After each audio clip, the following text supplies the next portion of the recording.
All right, we're live. This is session 18, I think, of the Four Dagger Course / Red Halo Core.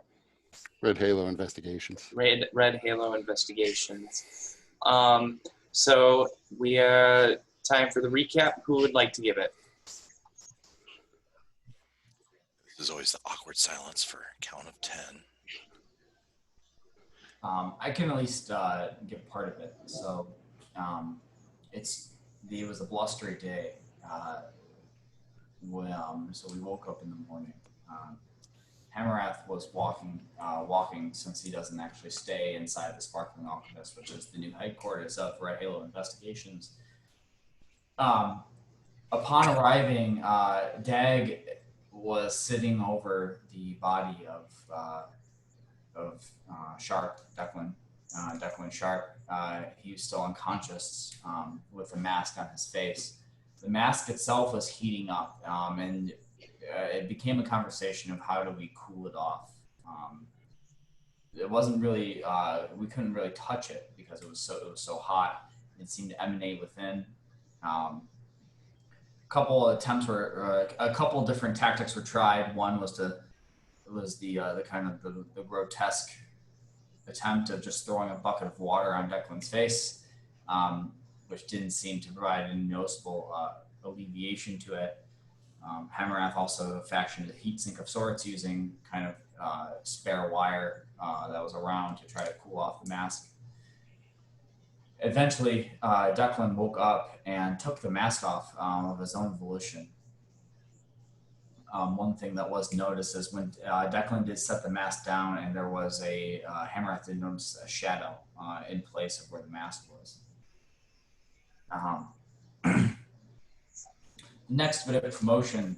So there was there was a gathering, a crowd gathering on the street.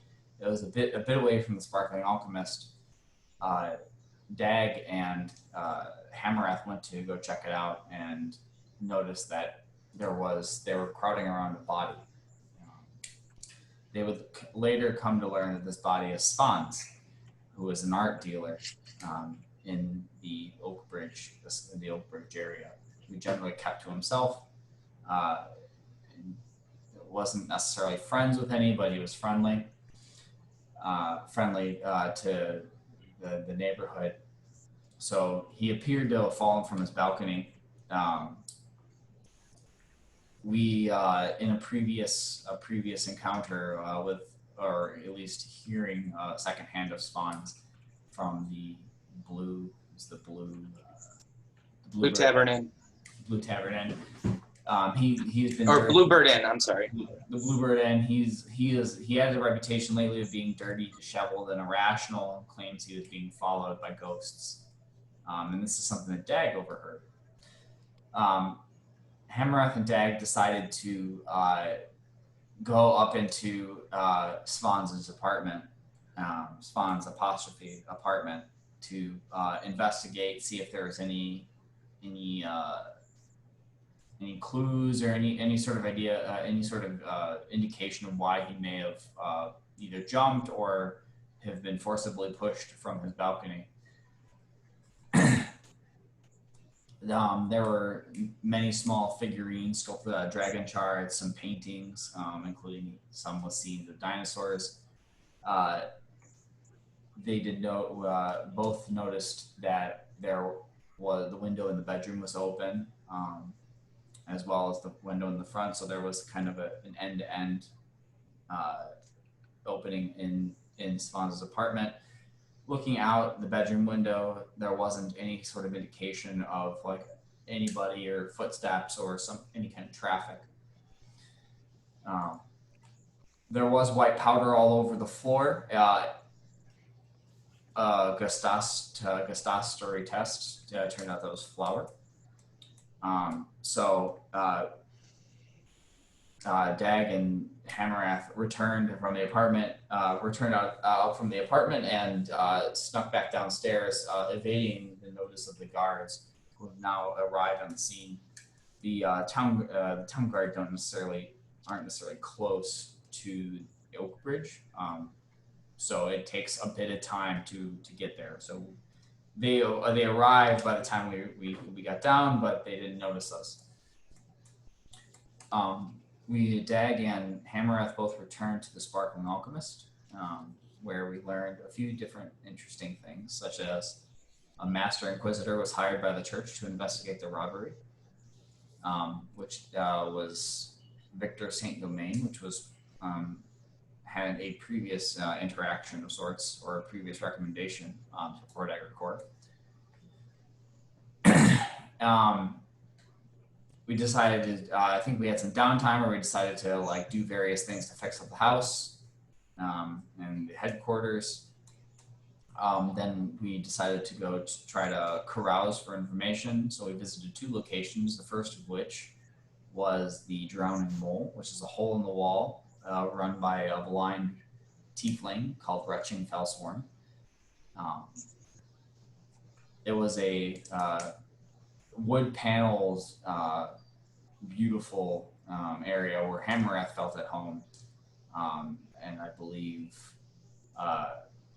Declan also felt quite at home there.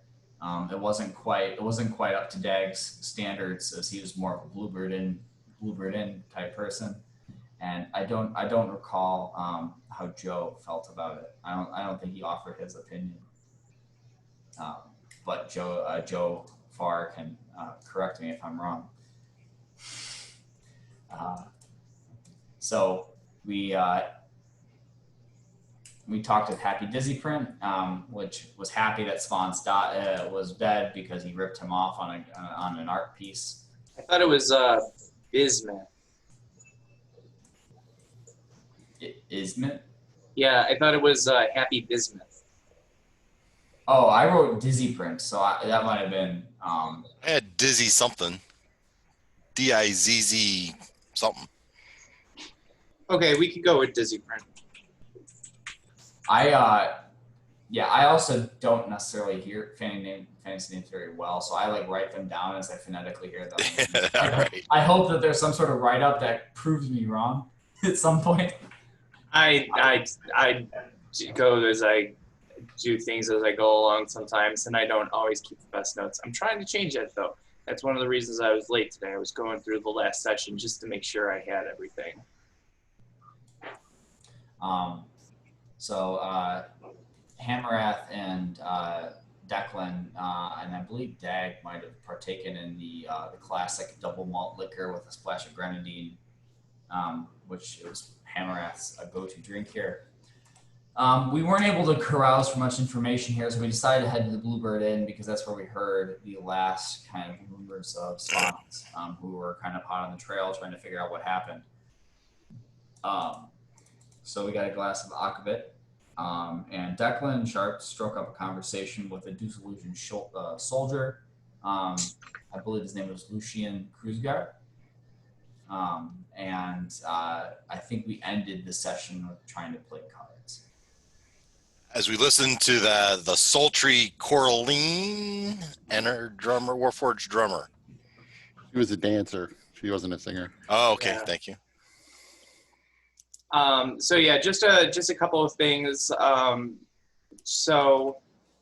In terms of Spawn's his last name is Clemanzer. A couple of things that you guys would know and that I just want to highlight.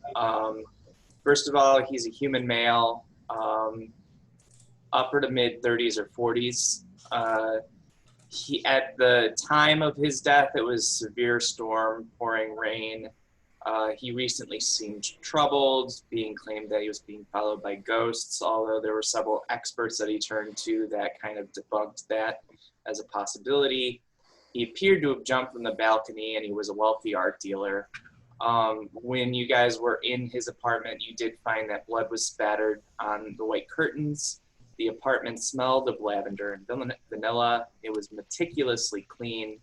And as Dustin, you said, the balcony door was open as well as the bedroom window, which Dag, you had seen, had evidence of being, at one point, having its lock picked. So not knowing, you can't exactly put a time on when it might have been picked. As Dustin mentioned, there were patches of white baking flour on the floor. Apparently, he had at some point ripped off Happy Dizzy Prince, and also one thing that you had discussed with Gretchen Felsworn at the Drowning Mall was that she was surprised that the wards of Slowfall had not activated. Additionally, Dustin Hamarath he knows Borland Sigvar, who kind of helped you guys kind of keep the watch occupied while you guys went in. And then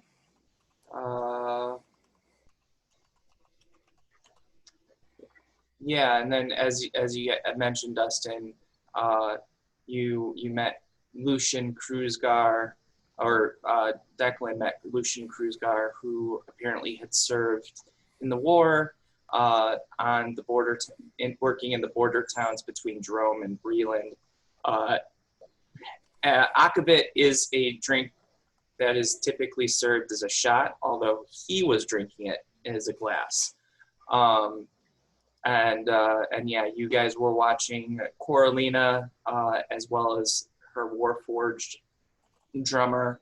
And then one thing that you guys had noticed is Coralina had an interesting tattoo on her shoulder towards her back, on the back of her shoulder. I didn't write it down, but Lucian also had some sort of tattoo. Yes, he did.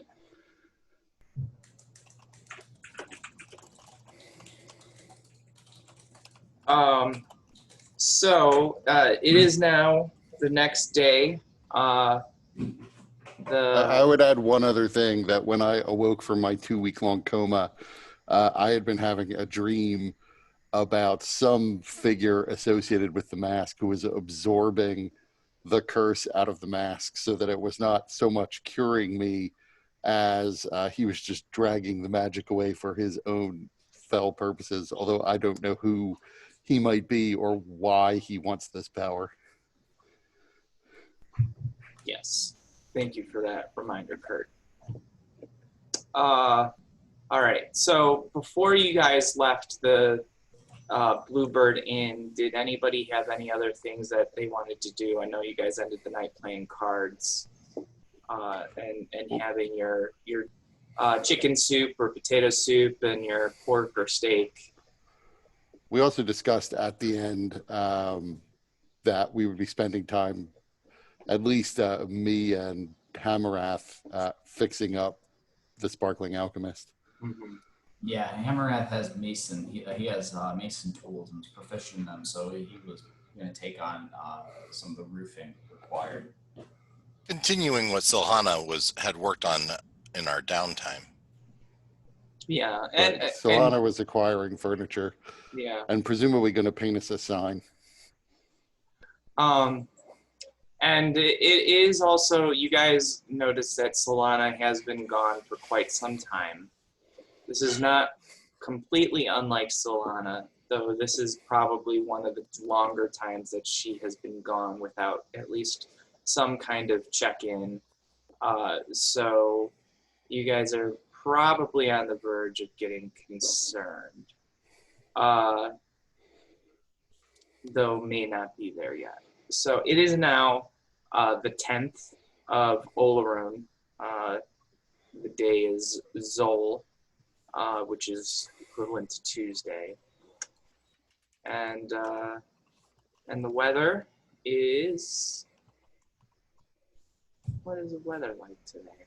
Let's see. Weather today, it's also stormy with a side of hail. So not much improvement from yesterday. Just a dash of hail, really. Yeah.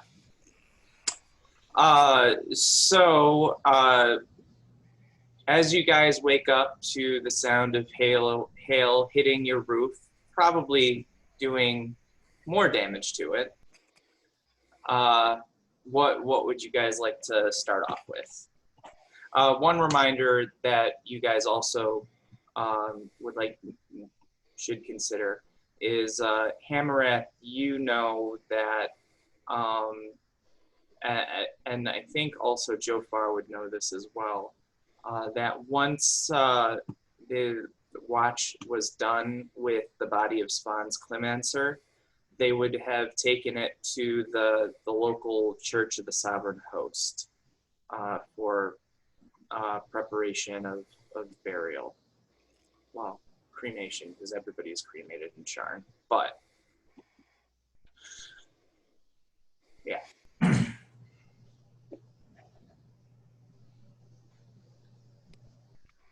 So you guys would know that if there's anything else that you wanted to do in terms of trying to examine the body or something, you have a limited time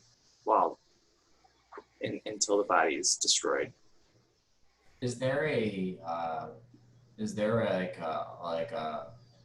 daily news paper in Sharn? Yeah, the Kornberg Chronicle. So Hammereth, I think what he would do, because he doesn't reside in the Sparkling Alchemist, so he'd be walking in the hail. Presumably, since they'd be hailing, he'd also be wearing his helm, so you'd hear the tanks of the hail hitting the metal helm.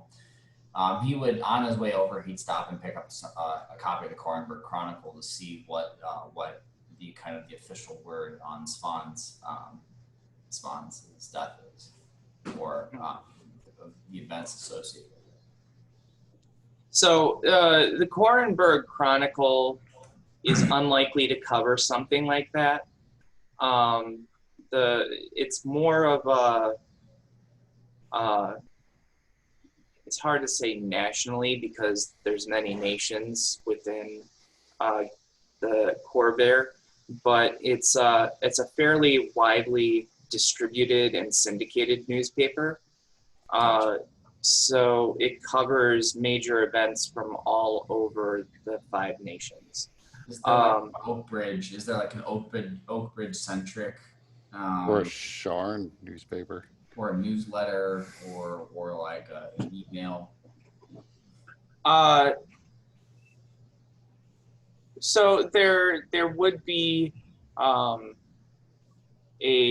weekly. There's probably a weekly paper for Sharn. We'll call that the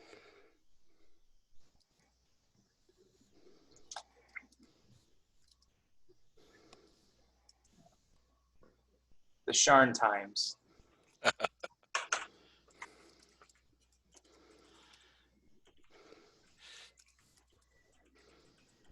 was going to say, I think we found our new business. This town's in need of a newspaper. But the Sharn Times would be published once a week on Sol. So the most recent paper wouldn't likely have anything about it for in regards to what happened with Spawns.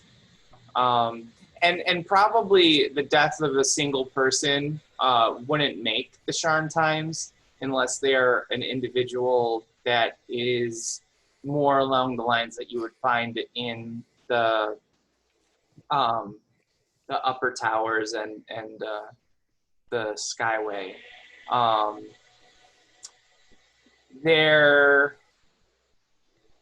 There's not really a news, something like what happened at the Church of the Silver Flame, though, might be covered in there. And there probably is something kind of akin to a newsletter for Oakbridge, but that's mostly about it's less newsy and more about kind of social events, mixers and things like that. So what does the gnome on the pillar do when it's hailing out? So DACA is, DACA has not moved from the pillar for at least the last 100 and some years. Nobody has seen her leave the pillar even when it's storming. So ostensibly she just rides it out. I would like to think that Dag has established a routine after the few weeks he's been here, where maybe he goes to Kroger's bakery and spends a copper or two on some sort of breakfast, hot drink and a little piece of bread. Maybe he gets an extra piece of bread, and because he would love, that'd be in his character to get that and then give it to someone like a DACA, and then from there, so how would you give it to DACA considering that he's on a 12-foot tall pillar? Well, and it's in the middle of a storm. Okay. So maybe the first time he took it up and not understanding how he's got to get up there somehow. Maybe he would learn. Dag would learn. He would take the roll or whatever and kind of hold it up to him and see how she reacts. I don't know if that's today or sometime in the past. Just get like a little like cupcake style pastry, put it in your sling, wait for DACA to yawn. I do have, I don't know what kind of pole this is. I do have some climbing ability. It is a completely smooth, like 3-foot diameter pillar. As far as anybody knows, DACA doesn't come down, so we don't know how she got up there. Yeah, I'll put it in my hoop pack and I'll.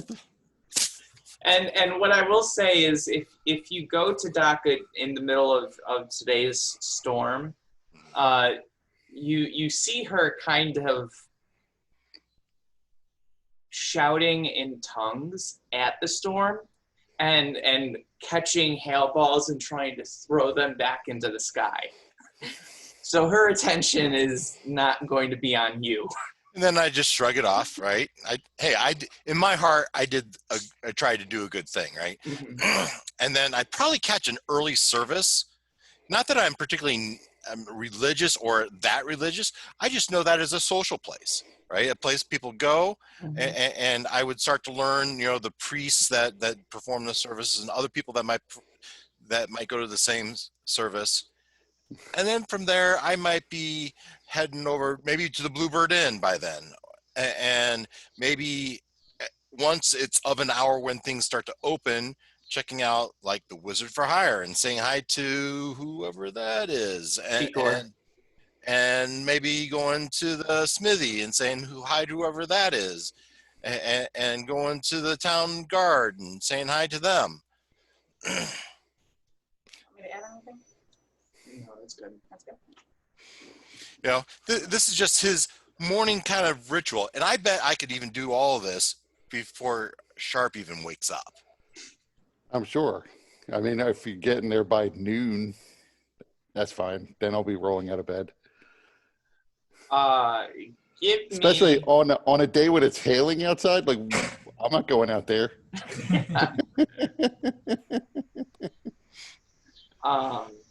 So Dag, if you're doing this today, with the weather, some of these places may not even open with the weather as it is, because once again, these are not like establishments like Walmart. To see how much hail damage you take. I would think the place like a bakery, though, probably is open because they're gonna need to make money and they're gonna want to take their goods to wherever they take them. And matter of fact, Dag might even volunteer. I could take those over to the church. The church might put out a spread.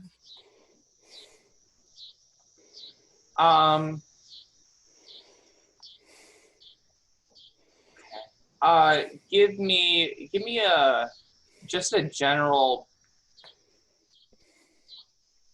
persuasion check to see how people are receiving you as you're doing these things. And because you're kind of making efforts to be social and everything, you can add a D4 to your total. All right, well, it's a 21 initially, and rolling a D4 is another 2, so 23 Okay. total. So as you've been doing this routine, people are starting to warm up to you. You're still a stranger, but this is a place that has, been fairly welcoming to newcomers who move into their town. People have certainly started to become a little bit more wary, considering the events at the Church of the Silver Flame over one district away, and then also with the recent death of Svan's Clemancer. But you're still making inroads. You're probably at the point where people are willing to stop and make small talk with you. You might start to get invitations to a game night or something that somebody might be hosting. Certainly, if you're willing to just kind of volunteer to help out Kroga with his bakery, he'll be pretty happy with you for that, especially because with the rain as it is and the hail, he probably would have just tried to, he probably wouldn't have been able to fulfill the deliveries. I could just see him pressuring his daughter Crystal or his wife, because he's kind of a jerkwad, right? Oh yeah. And Dag would say, "Oh, I'll do it for you."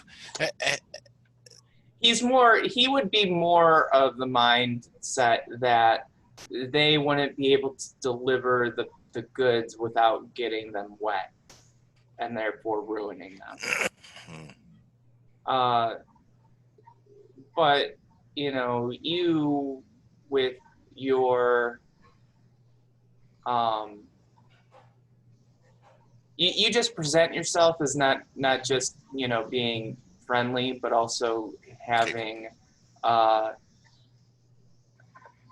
good hands, even though your hands are busted or were busted. Yeah, they're getting better. He might be willing to kind of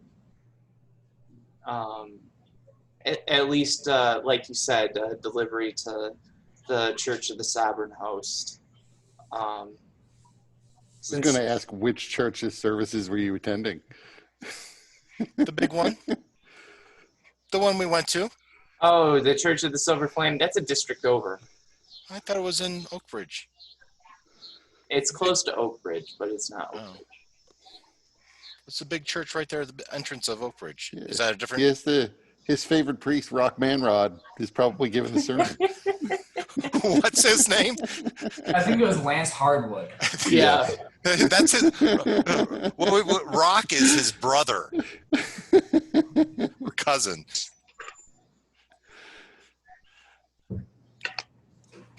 He goes to visit his spreads. You can always smell what he's cooking.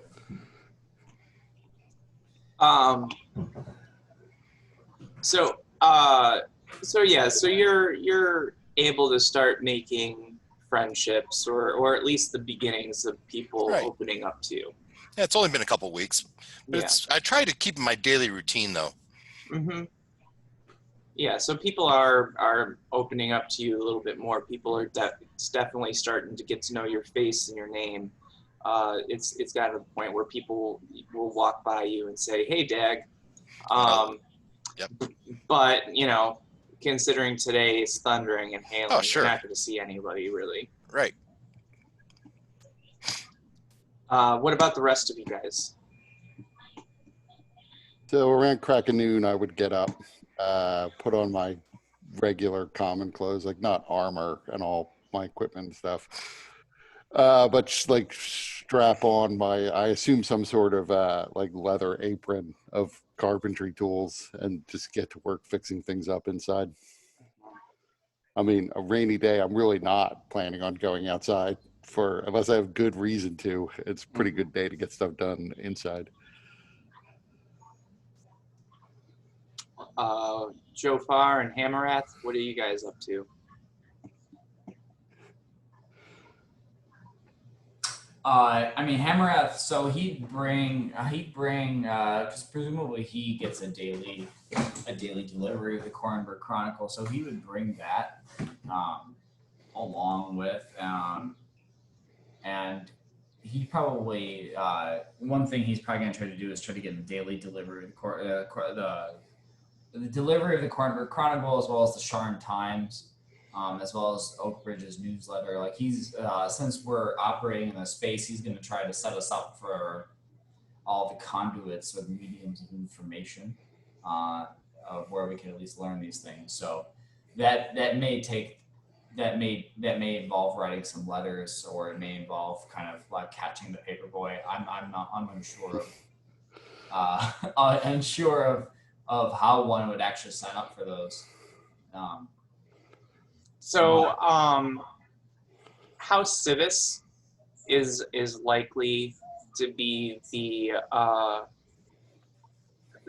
distributor of the Corenberg Chronicle and the Sharn Times, just because they have it would either be them or House Orion.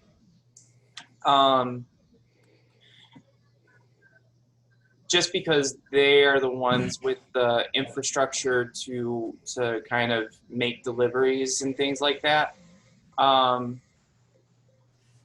So it'd be one of those. So I think what I do is I in the morning before I'd arrive, I kind of read my copy as I'm having coffee with my wife, and I pen up a letter to begin a subscription for the Sparkling Alchemist and the Red Halo investigations. Mm-hmm. I don my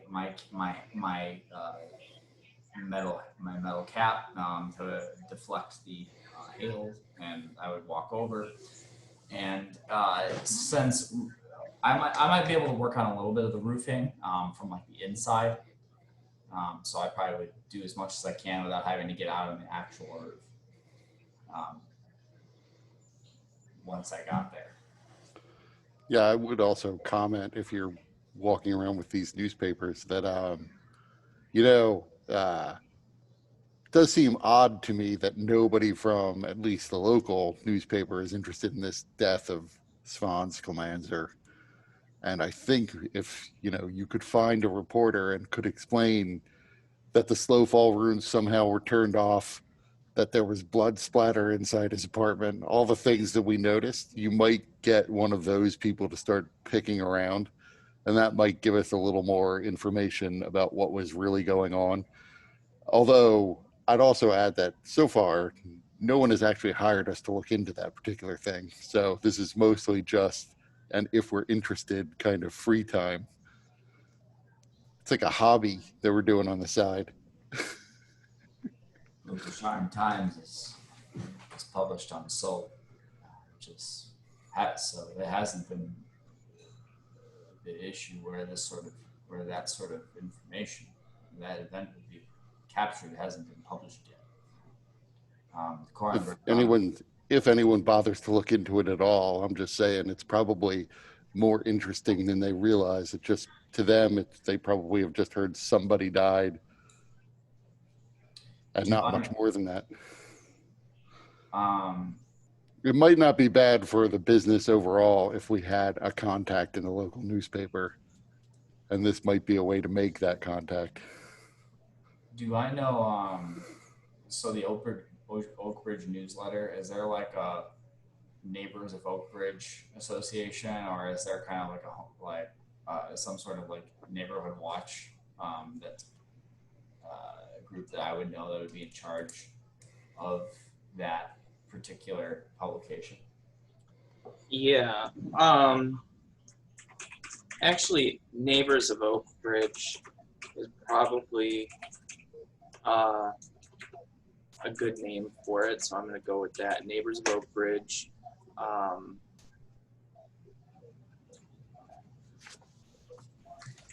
Association newsletter.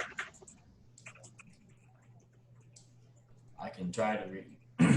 So the neighbors of Oak Ridge publish the Oak Ridge newsletter, which is mostly concerned of local events. They would, I think, be the most likely to kind of capture interest and be closest to spawns. So I could try to reach out to them and see if they've heard anything. I wonder if they have advertisements. I would also think that the city newspaper probably did a story on the church heist or whatever the hell happened at the church. It'd be interesting to see what news story they wrote about that. So I would have brought a copy of the Korenberg Chronicle. Whether or not that has, whether or not today's issue has that information, or whether it has like editorial follow-up, like editorial commentary on kind of the aftermath. The problem is the Korenberg is kind of a distance away. It's like in Zalargo, the Gnome Nation. Oh, I mean Sharn Times. Sorry, I'm getting them mixed up. I meant the Sharn Times, like if whether or not they have the not Korenberg Chronicle. Sorry, Dustin, what are you asking about the Sharn Times? I would have brought a copy of the Korenberg Chronicle, and then presumably we would have a copy of the Sharn Times around. Mm-hmm. So would that have would that have an article about the escapades at the church?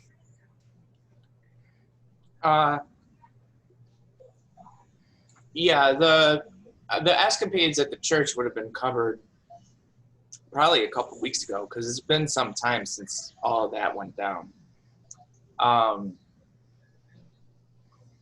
So you guys would know from that article that there's not a whole lot of understanding about what went on. The museum was smashed to pieces. Lance Hardwood was critically injured. Lots of eyewitness accounts with lots of different perspectives about what happened. One saying that a man with a large axe was seen trying to leave the area after having injured Hardwood and not having been found, though descriptions vary quite a bit because there was lots of smoke. Some believing that a fire was started as a distraction, others thinking that it was some kind of something with, one second.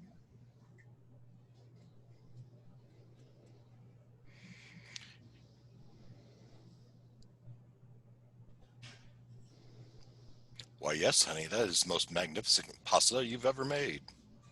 Oh. And so some people wondering if the fire was the result of one of the artifacts being kept in the museum because it was stored improperly. Others noting that there were claims of a rat infestation and may have in some way been responsible. You think about the rat demon? Some people fled that museum. Mm-hmm. And then others, mentioning some kind of infernal influence. Lots of rumors, nothing really substantiated. That last one, though, would make Sharp smile. It's good to know that our heist resulted in the Church of the Silver Flame being accused of having some infernal goings-on in the basement. Yeah. So, and lots of it seemed like potential half-truths, but nothing solid enough that at least the public information is able to point directly towards anyone of your group. Well, I mean, a lot of it also seemed accurate. It's just eyewitnesses suck to begin with, Yeah. and from a certain point of view, you can see what they were talking about. Particularly that maniac who was wielding the axe wherever he is. Mm-hmm. Some say they saw him jump off of the tower, or some unknown person got on top of the cathedral and jumped off, likely to their death, given that even the existing wards would not have protected a person from a fall that significant. Even a pocket full of feather tokens wouldn't have.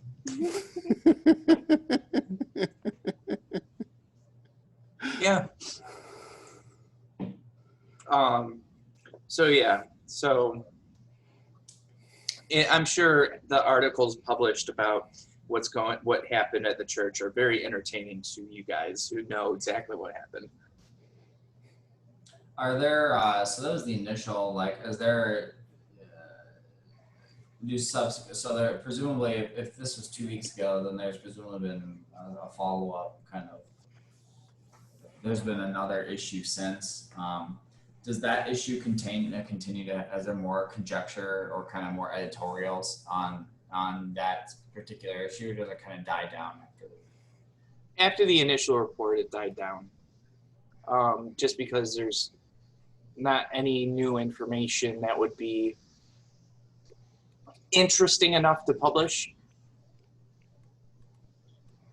Yeah, I would start, just generally going forward, looking at this newspaper, since I never really thought about it before.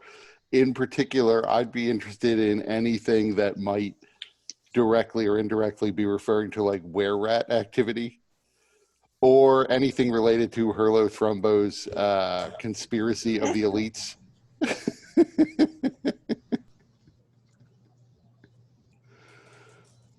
Has anybody seen the show Supernatural?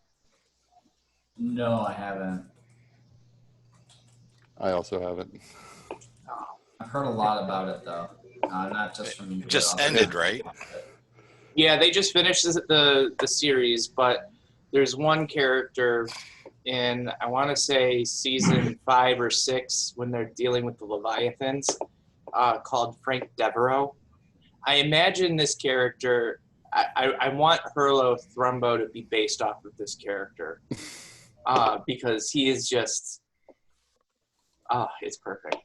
It's too bad that nobody is going to understand that reference, though. But maybe one of our many viewers. yeah. Maybe somebody out there in YouTube land.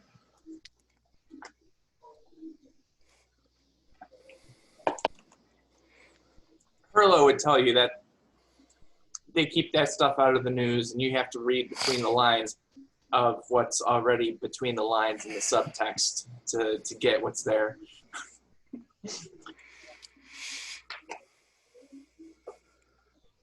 But in terms of were-rat sightings,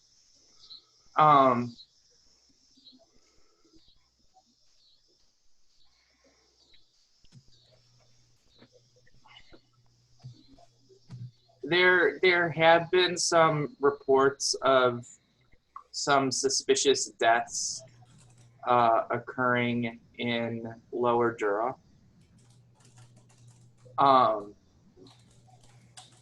But it's Lower Dura. People die mysteriously all the time. The only reason it's even being reported is because it seems to be even more deaths than usual. And people being concerned, actually starting to protest and wanting something to be done by the watch. Yeah, I was because just people saying, are. I would be going forward, be taking note of stories about that. Mhm.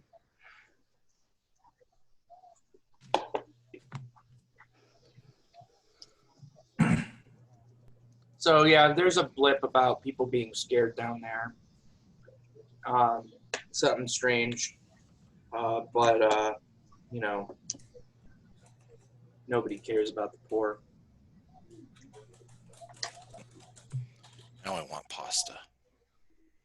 Oh, this is even better. It's stir fry. Oh.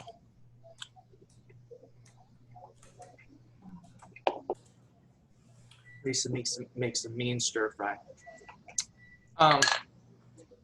So then, in terms of some of the other articles, just to kind of round things out, there is an article that suggests that there is some kind of dark defender that has been making the rounds in Sharn, particularly in some of the middle areas, middle Sharn. Somebody who seems to be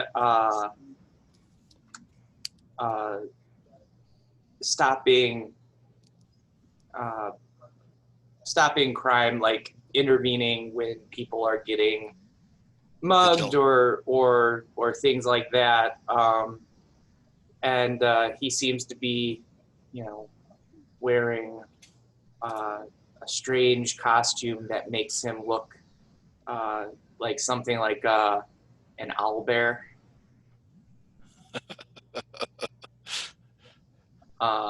And so they're calling him Owlbear Man.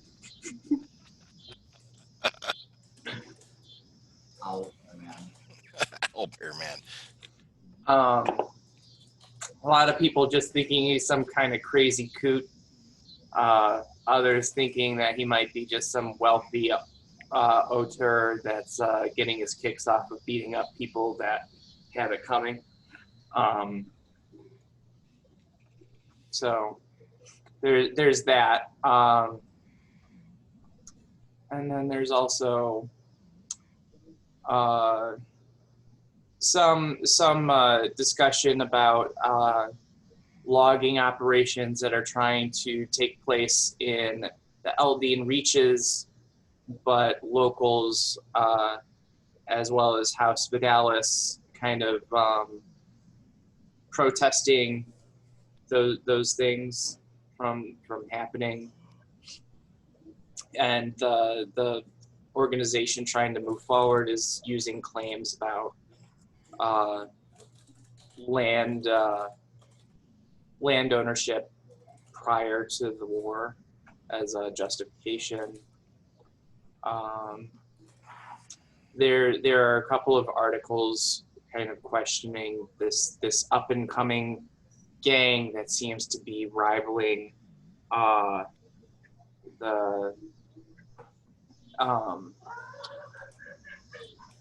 well, not necessarily rivaling, but this up and coming gang that seems to be kind of beginning a bloody war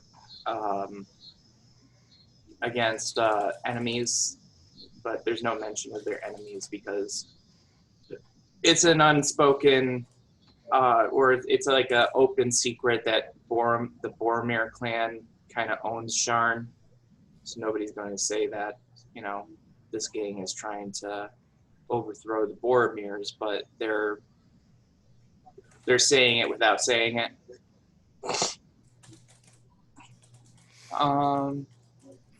So yeah, that's like a couple of the highlights, and then there's the fashion and food sections of the articles and newspapers and whatever.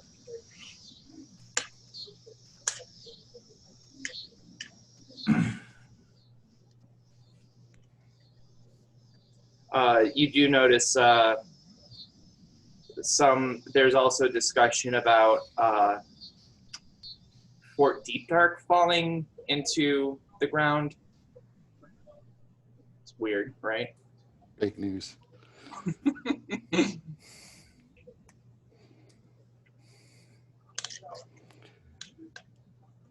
Boy, deep dark. These poor souls. Wonder what happened. Who cares? It's all the way on the other side of Corvair out there in Karnath. Yeah, that could never have any effect here.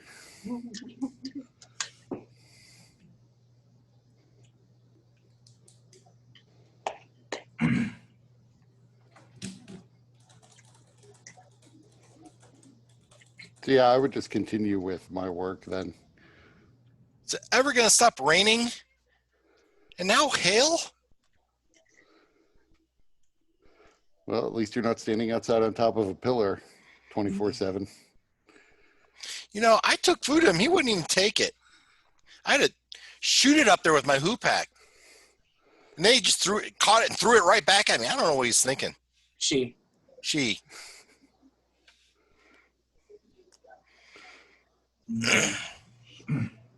Maybe she didn't appreciate what you gave her.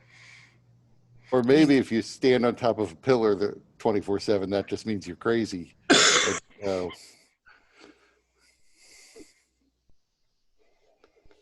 Although it was a noble gesture, most people just ignore her as they walk past.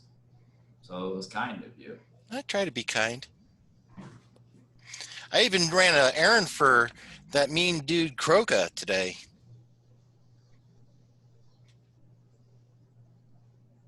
should go and tell him he owes you wages now. I work just for a roll. It's good to know. I'll keep that in mind. Well,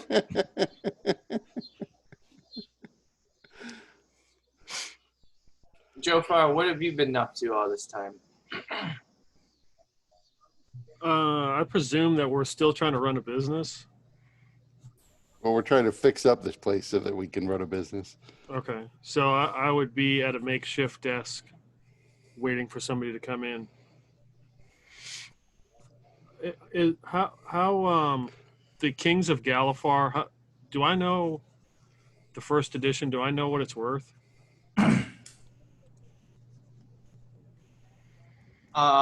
Give me. I did that already. You can give me an intelligence or wisdom check for like an appraisal.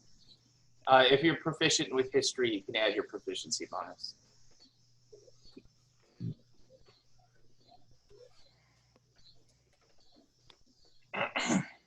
$10. All right, let's see. Is it obvious that it's a first edition? I mean, I have it written down, so I would know that at least. Yeah, it is. Okay. So.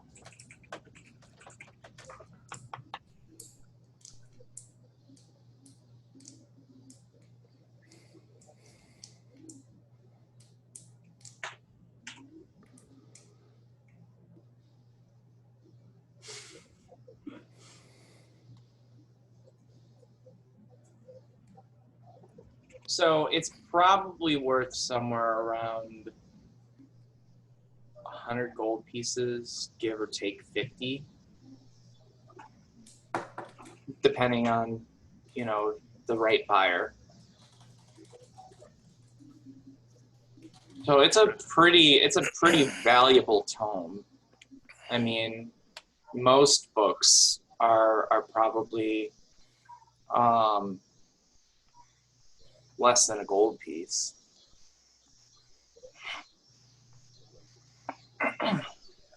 So while I'm sitting at my makeshift desk, I would be studying that book and waiting to assist Sharp, but by the time he gets up, I have to leave anyway. So So that talks about the early kings of Galifar, starting with Galifar the First, who led the campaign of expansion across Corvair, uniting people under his name and fighting against the goblin forces of the Dakani, who had already had their society in shambles as a result of some. Hold on one second. Mhm. Just read this message, and then you might not need to give me that information.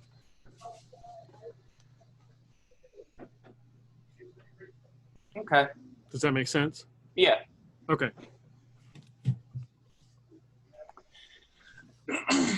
Okay. So yeah, the book talks about all that stuff, though. Kings and stuff. Yep. Things and stuff. Okay, good. I mean, that's what you would gather from the table of contents, anyway. Yeah, exactly. And the cover title. All right. So, Sharp, with you doing some carpentry stuff, give me. We'll use strength.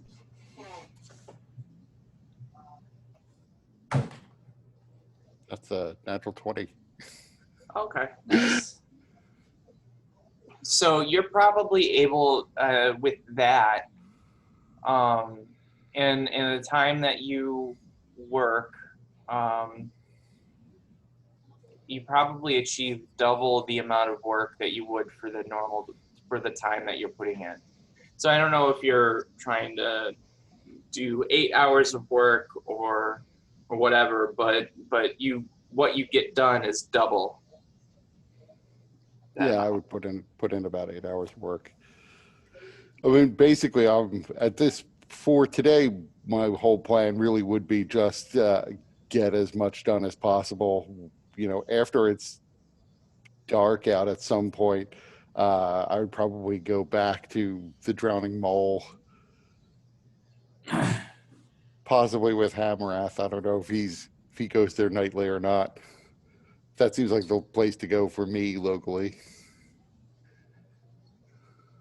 Hammeroff would probably go most nights. It wouldn't be unusual. So especially if he had a buddy to commiserate and his double malt liquor grenadines, he would take up the opportunity.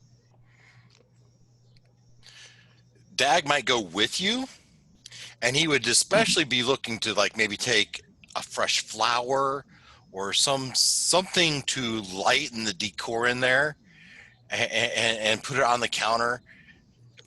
And he would stay there an hour and say, "I'm gonna see you later, guys. I'm gonna go back over to Bluebird." And I could just see as soon as that door shuts, they throw out whatever flower it is, or they funny you do that, because actually what would happen is you would put the flower there. I imagine just right there on the bar. Yeah. And as Gretchen is kind of cleaning the bar with a rag, with her milk white eyes being completely blind, she kind of goes, and then she her hands kind of flit around in a very intentional but strange pattern, and then all of a sudden the flower begins to wilt. Wow. And I would probably, while I was there drinking, like see if anybody was interested in playing cards. Egg does like to play cards.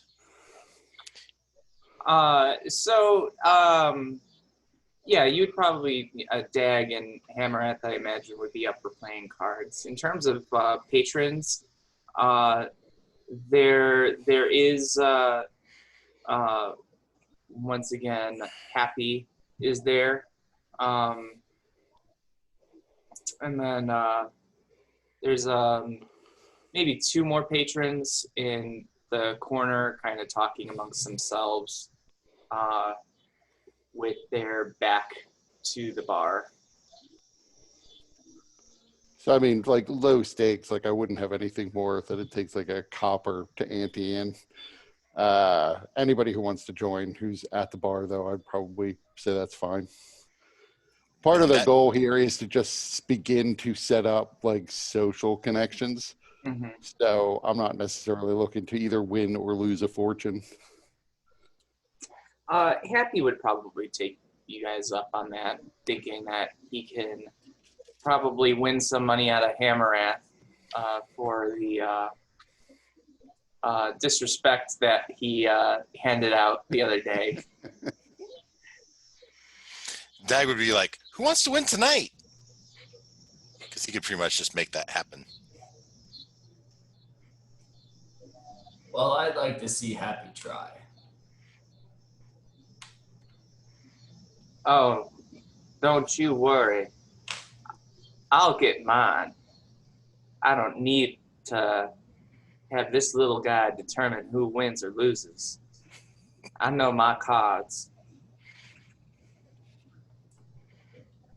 So Joe, yeah, is Joe Far with us, or did he like actually go home at noon when I got up? No, I'm not. I wouldn't go with you.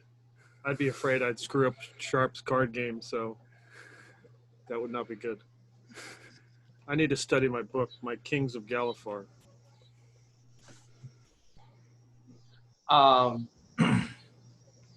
Amaranth, I'm curious. It sounds like you spent most of the day with your buddies at the Sparkling Alchemist. Now you're spending your evening at the Drowning Mole. Have you spent any time with your family?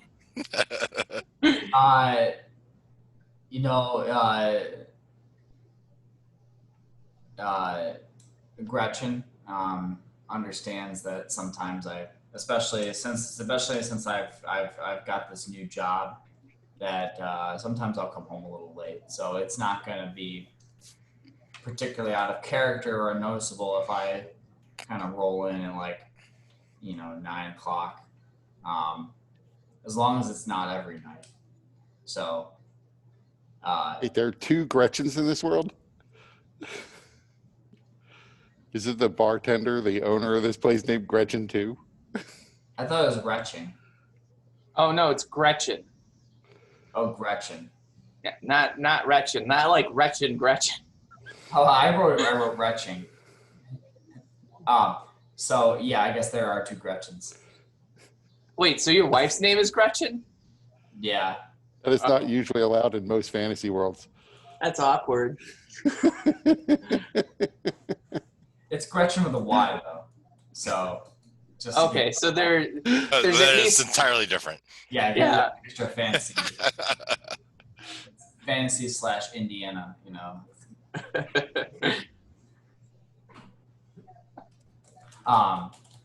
But yeah, that would be kind of the stance. So tonight would be fine. But I guess if it was tomorrow night, I might hear something about that. Okay. So let me. I mean, I would also, knowing that we're basically, or at least most of us or some of us are staying in the Sparkling Alchemist, I would probably at least take a note of how things are arranged in Silhana's room, just so when I get back, or at least in the morning, I can take a glance in and figure out whether or not she came back at all. Since obviously she might come back at a time when I just don't notice it, like I'm not keeping watch 24/7. So I'd be a little concerned that maybe she's just not been here at all. Give me an intelligence check. 15. Okay. So yeah, you would be able to decently remember the details of her room. It hasn't seemed like she's come back so far, but maybe, after you get back from the Drowning Mole, something will have changed, and you'd be able to tell if she's been attacks. I assume when I get back to the drowning mole, I probably won't be in the best frame of mind to go and look for like detailed clues. So I will wait until noon the next day when I get up again. All right, fair. All right. Let's see.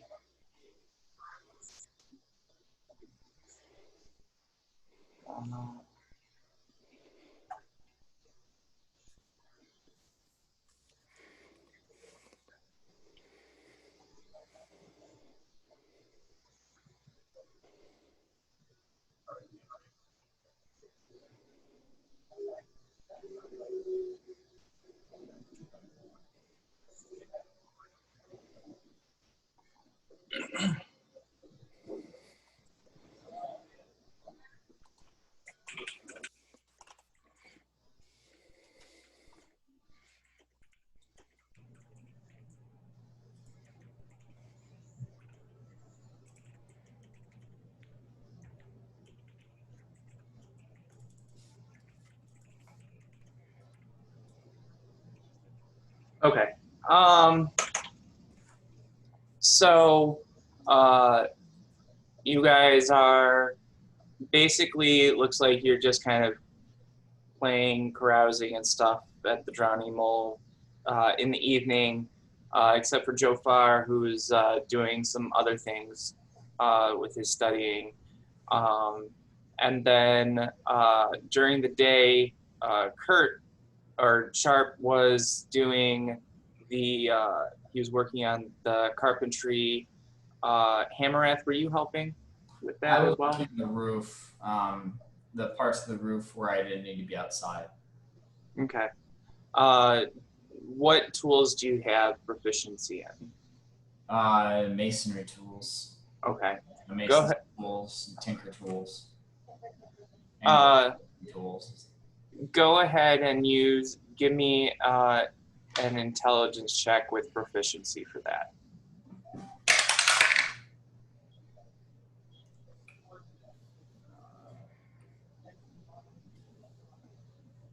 15.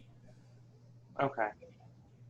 So you're able to make some good headway on repairing the roof, at least the stuff that you can repair from inside. Dag, while Hammerath and Sharp were working on the repairs, was there anything that you were doing prior to coming to the Drowning Mole? Yeah, I was probably thoroughly annoying them with the tales of my day. And then I went and did this, and then I went to this, and I went back to that church, and and that pastor was there, and then I went to talk to this guy, and I could just see him throwing stuff at me, telling just shut up, or hand me that, or hey, go run outside and do this, and empty this pail just to get me out of the way. So one thing that you would have noticed if you went back to the Church of the Silver Flame would be that while he wasn't performing any sermons, Flame Bearer Lance Hardwood was making an appearance. He was using a wheelchair, and he seemed to still be pretty badly injured. But he was at least at the end of the sermon, where I imagine you probably came in pretty close to. He made an appearance to kind of ease people's minds and just kind of make sure that people knew he was on the mend. And I'd share that with the team. And I went to church, and that Lance Hardwood guy was there. And although he looked pretty beat up, he was in his wheelchair. And he at least made an appearance. He's not dying. Not today, anyway. That's good. I mean, I would ask, what he looked like. Like, did they wheel him out and he was like unresponsive and there's like drool, or did he look like he was actually on the mend? I mean, his eyes were open. He raised his hand, kind of acknowledged the crowd, but I don't think he did much more than that. I think it was a symbolic gesture that, hey, he's on the mend, and look what their God is doing for in his life, and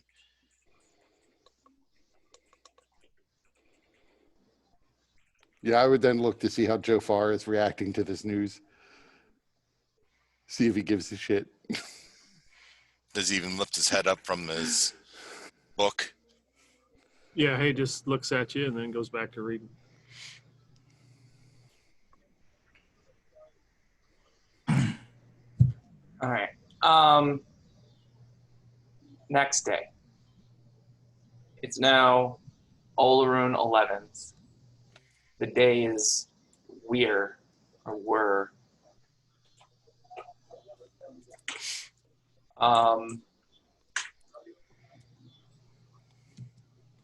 Let's see what the weather is like today. I hope it's not raining today. It's actually clear.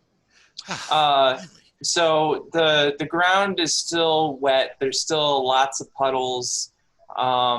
You know, some people are out repairing some minor damage by the hail, though there's not really a whole lot since the buildings around here are in pretty good condition.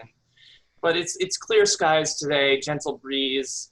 You know, it's actually pretty nice. It's about 60, 65 degrees. But Dag, as you begin your morning routine, there's something interesting.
Sense.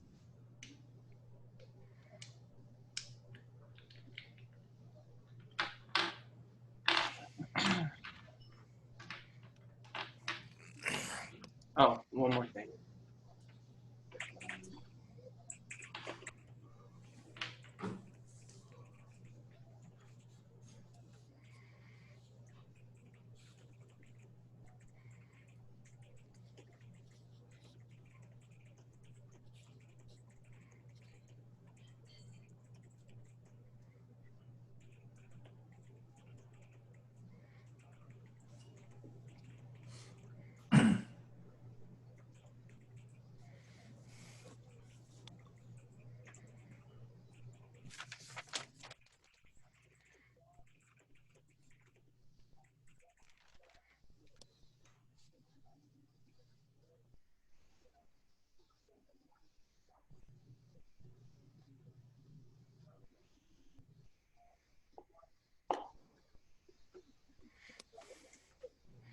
So while he reads in response to that, I just had a general question. The Sparkling Alchemist itself, I know it's part, like the upper part of a tower. So I've sort of been imagining the outside of it being stone, but I actually don't know what the front of this place looks like. I assume there'd be a place to hang a sign, but I wasn't sure whether or not people would paint the outside of their tower or what state the outside of the tower would be in. So fair question. So there are several bracings in the front. It is a stone base, stone walls in general on the exterior. But there are some bracings that would allow you to hang signs from several different positions. So there's a bracing to kind of, if you wanted just the sign to kind of jut out at perpendicular from the face of the building and hang a sign that way. There's also like braces for you to just hang the sign affixed to the stone wall. And you know, there's a couple of other ways that you can go about that. So, and that's pretty standard in terms of the buildings, particularly the commercial buildings. So, about what time in the morning is it?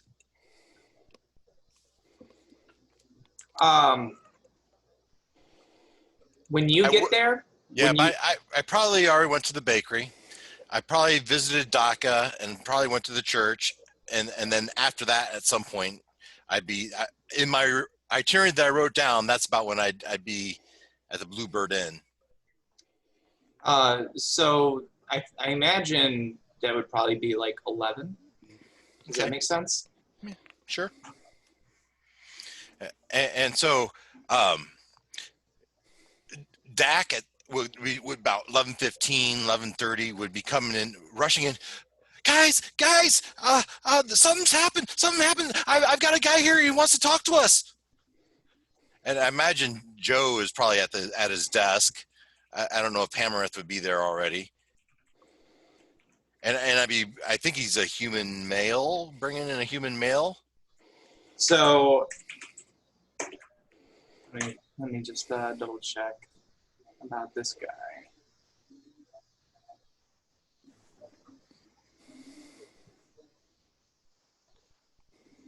So his name is Graf Pendrong,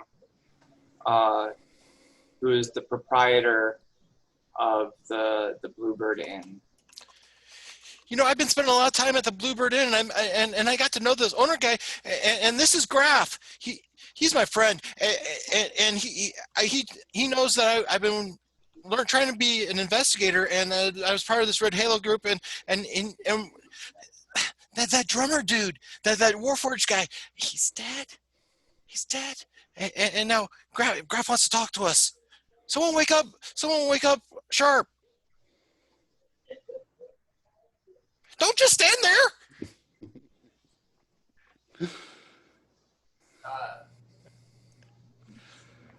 Does Joe even look up from his book? Just like one eye looks over the edge of his book. All right. Graf, start telling Joe what you told me, and I'll go get Sharp.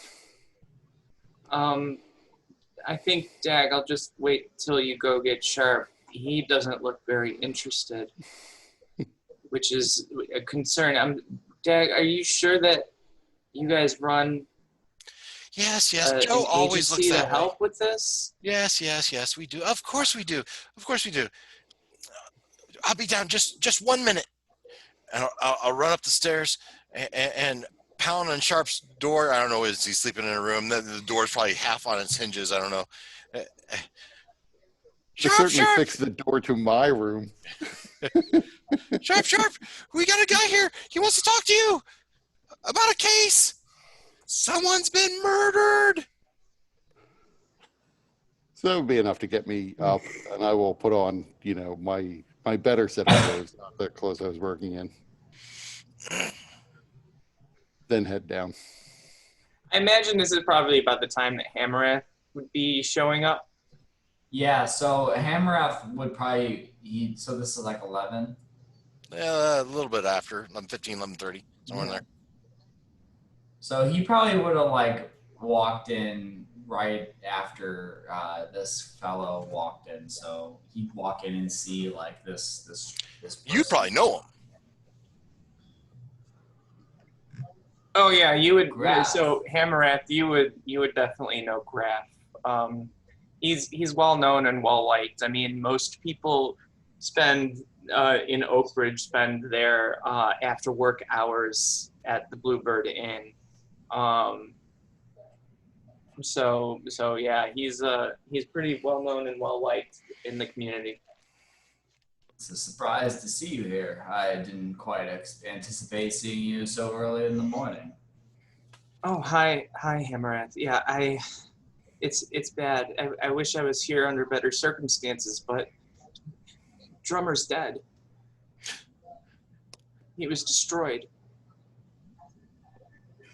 How? I don't know. That's why I'm here. I'm hoping that maybe you and your new friends here can help. His body? Where's his body? Is it found? Is it just completely missing? No. My daughter, she found him. I could see Dag jumping up on Joe's table, and I'm trying to learn this. All right, tell me the facts.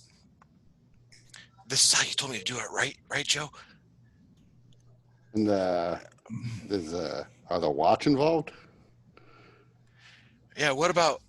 So Did Paduke? Did you call Paduke in? so the watch here in Oak Ridge, they're not used to dealing with this kind of stuff. They're in over their head. They're bringing some people in from outside of the district, but Drummer, he deserves better than this, and so I have to make sure that I use whatever resources I can to help find his murderer. When did you find his body? No offense, Dad, but before I go into all this, I have some questions. I mean, how does all of this work? How do you guys do what you do? You know, what's the cost? I mean, before I start spilling my guts about this, because I've already been over this with the watch. Sure. I need to know that this is going to be something that actually helps. Well, we can't guarantee that we'll find the murderer, but we can guarantee that that is what we specialize in doing, is looking for people like this. We typically, although we sometimes we'll give a discount for people who can't otherwise afford our services, typically charge 5 silver a day plus whatever expenses we incur.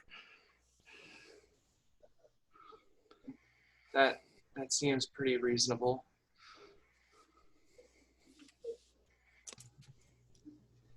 So what happens now? Do I need to sign any kind of contract or? No, we usually deal on the basis of just people giving us their word. Particularly for somebody who's, we weren't necessarily expecting clientele this early. As you can see, we're still fixing this place up, but particularly since you're a resident of the same neighborhood as us now, I think we can start on the work right away. We'll need to know everything you know about the body. I assume the watch took the body away, but if not, it might help us to go and inspect the body, or at least the scene where he was killed or where he was found. They didn't take the body. The watch don't really consider Warforged to be bodies. More a mess just to clean up. Yeah, hard to incinerate. Well, let's walk over there, and while we're walking, you can tell us about how your daughter found the body.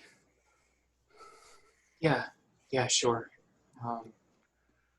And so he kind of waits for you guys to kind of open the door and lead him out, and then we'll walk with you guys over to the Bluebird Inn. And he says, so Drummer, he lives in the basement of the Bluebird Inn. Me and my family, we live up in the upper floor, just above the inn.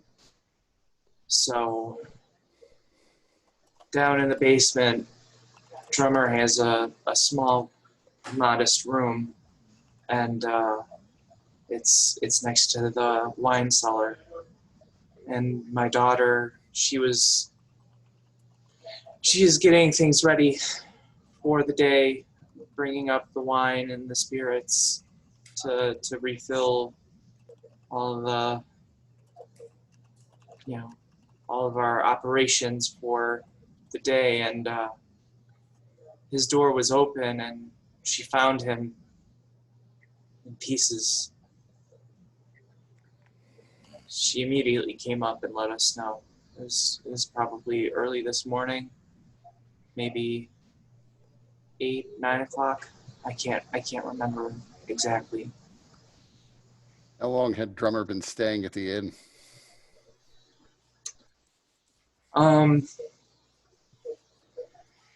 Probably close to 10 years now. He came recommended by the dancer Coralina.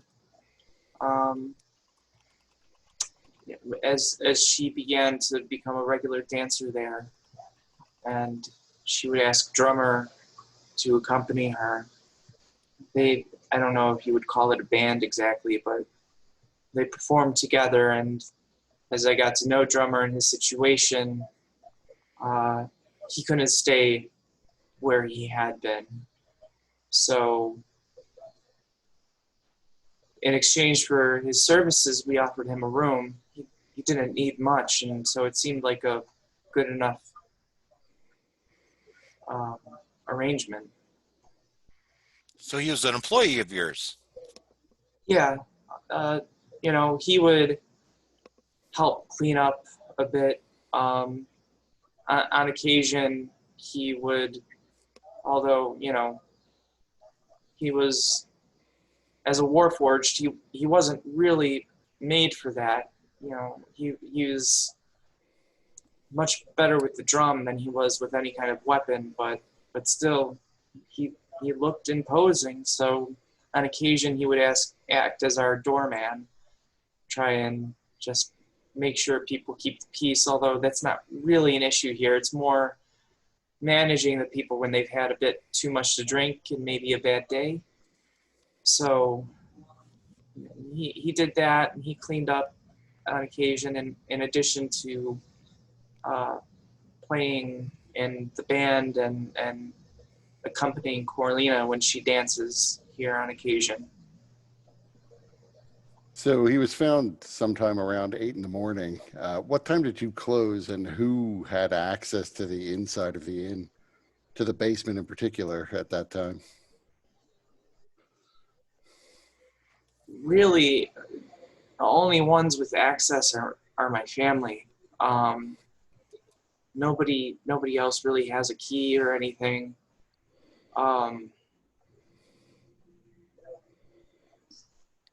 Do you know if he had anything worth stealing? No, his room was really bare bones. All he really had was a chair, a couple of trinkets to kind of occupy his mind. Warforged, they don't really sleep. Mm-hmm. So he had a couple of things down there, and it was a good arrangement with him being in the basement, because sometimes he might practice his drum or make some other music, and having that much distance between his room and ours, we could get along without having his music becoming bothersome to us. So if he didn't have anything worth stealing, do you know if he had anyone who had any problems with him? No, I mean, he was very quiet, mostly kept to himself. The only person he ever really seemed to have a relationship with was Corlina. We would talk to him every once in a while, but he was fairly reserved. He didn't really like to talk much, and it seemed like maybe he was a little awkward. I mean, he is a warforged. Yeah, although there is a little bit of a rash of awkward loners in this neighborhood dying recently. Yeah, what happened to Spons sounds terrible. I mean, why would he just jump from a window like that? And why would the slow fall runes not go off when he did it? Oh, I hadn't even thought about that. That's strange, isn't it? Can we investigate his remains? Sure, I assume I'll show you down. And maybe we could determine in what way he was destroyed? Was it an explosion? Was it a wrench? Was it a sword? Well, you can see for yourself. Sure. So he brings you down into drummer's room, and what you see is if his was the body of a person or an organic being, it would be absolutely horrifying. His body has been chopped into pieces. It's really he was hacked apart.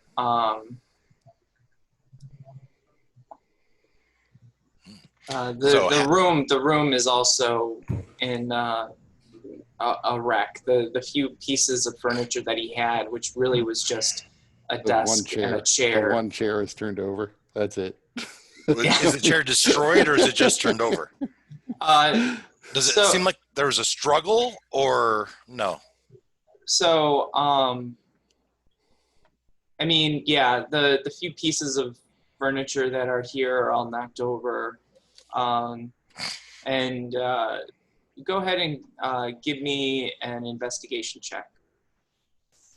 Everyone, or yeah, everyone that's there.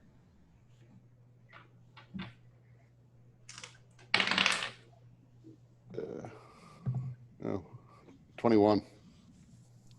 13. Also 21. 13. Okay.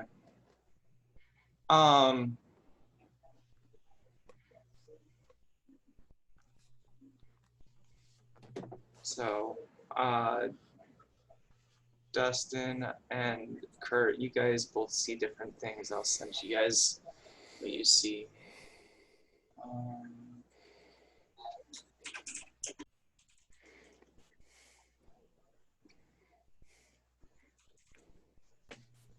I'm probably talking to Joe in the corner. Man, I thought I had it. As just what you did. I was taking down the notes and I forgot to seal the deal. I got to remember the business part. I can't believe I did that. Also, you forgot to ask if there was any graffiti in the room. So is there a lock on the door?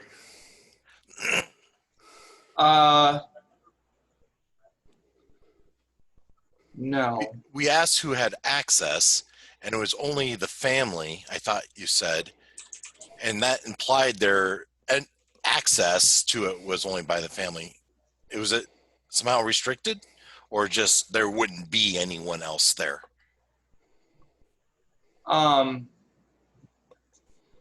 So, you know, they when they lock up for the night, you know, they have the wait staff, which, you know, outside of Graf and his family, includes a couple of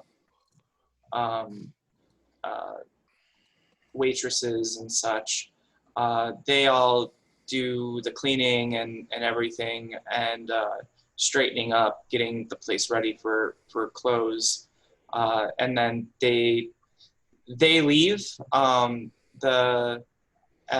Graf locks up, and then his family goes upstairs, and they have their own separate entrance and exit, so that they don't need to go through the main entrance of the Bluebird Inn whenever they're coming and going. Hey, we should ask. Guests wouldn't have access to the basement? No.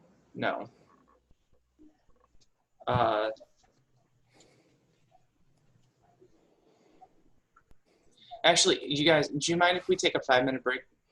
No, that's fine. Sounds good.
So Dustin, I'm not going to turn on my video because I'm eating, but what do you do for a living?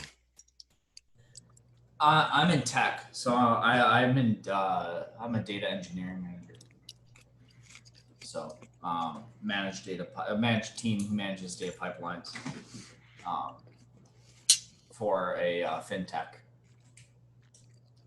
And I have one class left. It starts actually on Thursday, and I'll complete a master's program for applied statistics. So I'm trying to pivot to a more of an analytic, like a data science role. See, what was the company name? It's called Amount. They do business to business, kind of provide the platform for loan originations and servicing for like middle to higher interest rate loans. Personal loans? Yeah, personal loans. Yeah, they're not big loans. It'd be like, it's like someone needs like something happened, like you need like 10 grand for to replace a roof or something, or get some serious work done that you weren't anticipating. So like you could go through there, and it's like a short, you pay, it's like a shorter schedules. So like 6 months to a year to pay it off type deal. So I see. how about you? Or Caterpillar, like everyone else in Peoria. I was wondering, my friend who lived in Peoria moved there because he got a job at Cat. No, it's less and less anymore. Caterpillar, I mean, their headquarters are now in Deerfield, but we still have a lot of our engineering, order management is in Peoria still. So that's why I do order management. Gotcha.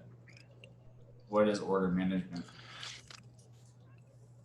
Basically, I'm a business analyst, and I make sure that our dealers can order engines, and that demand for those engines gets to the factory, and the factory builds it and then ships it. And so right, I'm not the only one, there's a team, but the software that we manage facilitates the delivery and all the documents that's needed for that delivery, as well as billing documents that are needed for that product. And then we pass that data down to our accounting systems and our data analytics teams, so they can analyze, what people are buying, exactly, logistics and all that stuff.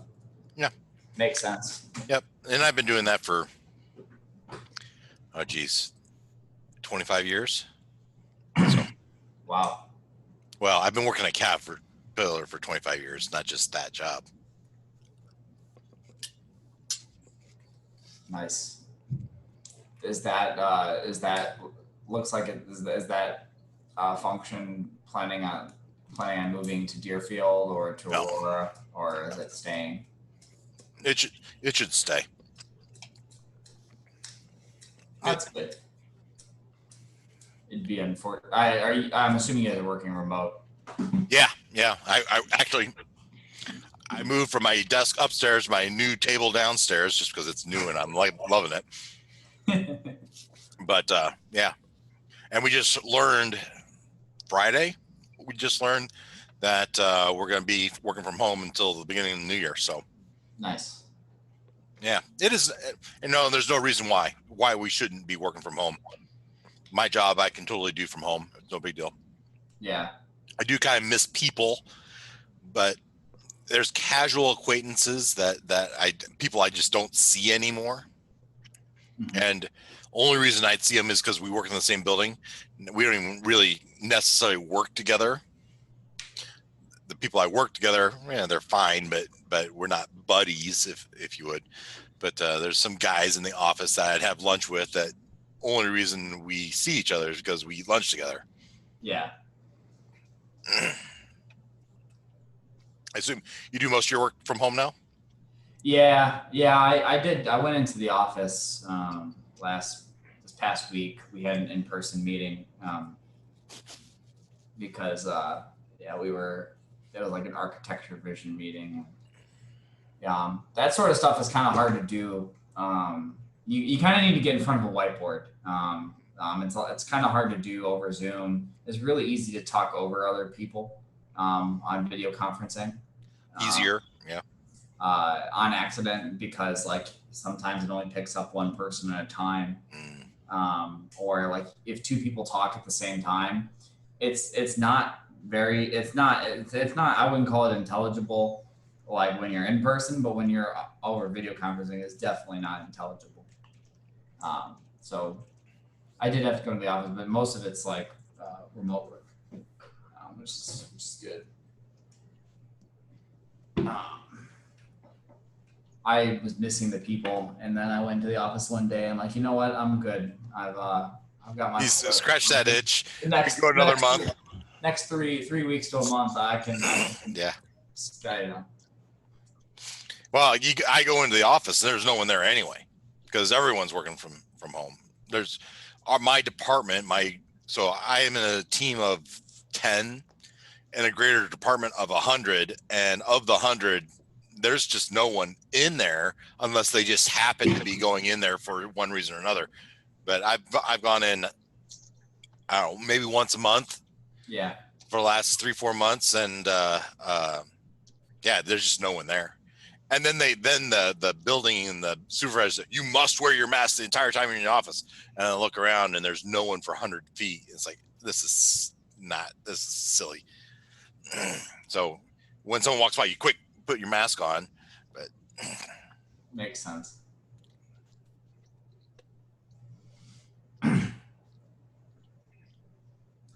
Yeah, my office had temperature checks like at the front. Yeah. Ours does. But they were taking the temperature checks directly underneath the vent for the air conditioner. Oh no. So like it was like, you're 94.7, you're good. I'm like, I think that's terrible. Like, it's clearly not working. It's better than the Chicago Bears, right?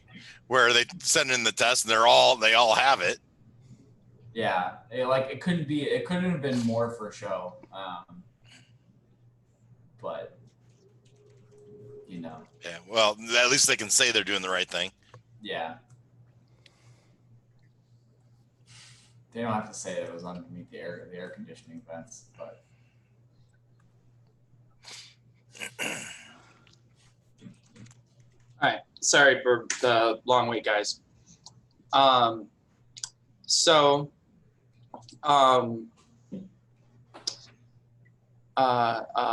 What's his name? Graf clarifies that drummer did mostly keep to himself, but he did have one friend that would occasionally visit. I'm not sure if you know him, Borgo. I think his last name is Del Borde. For Hammerath, you immediately know that name. So Hammerath is not here. So when he gets back, I'll remind him. But Borgo Del what? Del Borde. Isn't that the guy I was supposed to investigate for Kroga?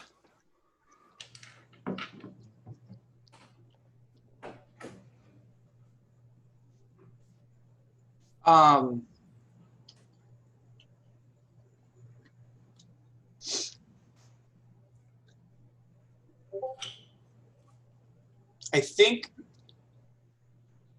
if I gave you that name, that I gave you the wrong name. Oh, okay. I don't know. Maybe there's just two Borgo Del Bordes. His wife's name's not Gretchen, is it?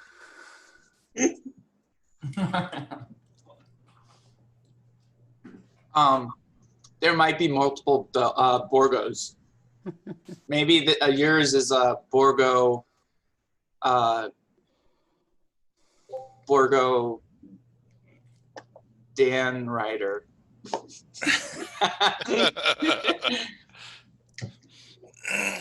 So Hamarath, you know Borgo. I'll send you a message with who he is. That wasn't the. Was it Jorgen? Was the name of the guy, the blacksmith, who was in front of Sigvar. What was it? Sigvar. Borland Sigvar. Borland.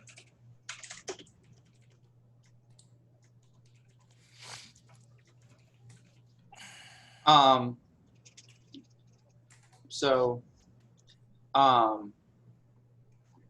and then Graph goes on. So yeah, normally the waitresses, after they're all finished up, we'll go upstairs.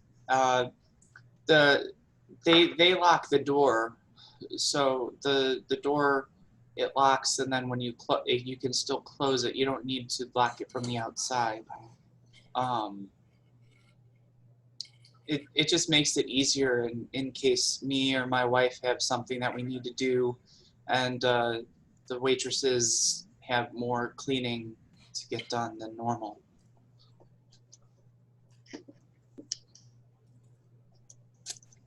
So looking around the remains of the body and around the room, I'd ask, do you happen to remember, was Strummer left or right-handed?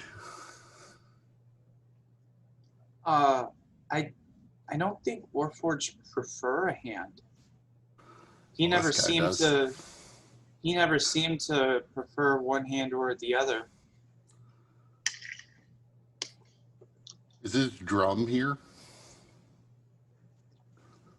It's smashed a bit, but yeah. Does it seem like all of his personal effects are here? Is there anything obvious? Would he have anything of value?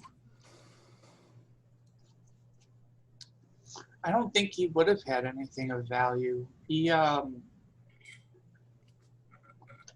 mean, we would occasionally pay him with tips. He didn't seem to need much money. And what money that he did have, he usually spent repairing or upgrading his drum.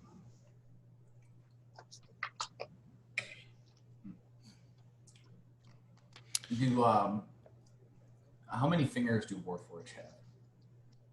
Well, this one has 5 fewer than he used to because there's only one hand here. Is missing a hand? Or is it blown to pieces? It's missing. So that's a good question, Dustin. Warforged have 3 fingers. Okay. So he's 3 fewer than he used to.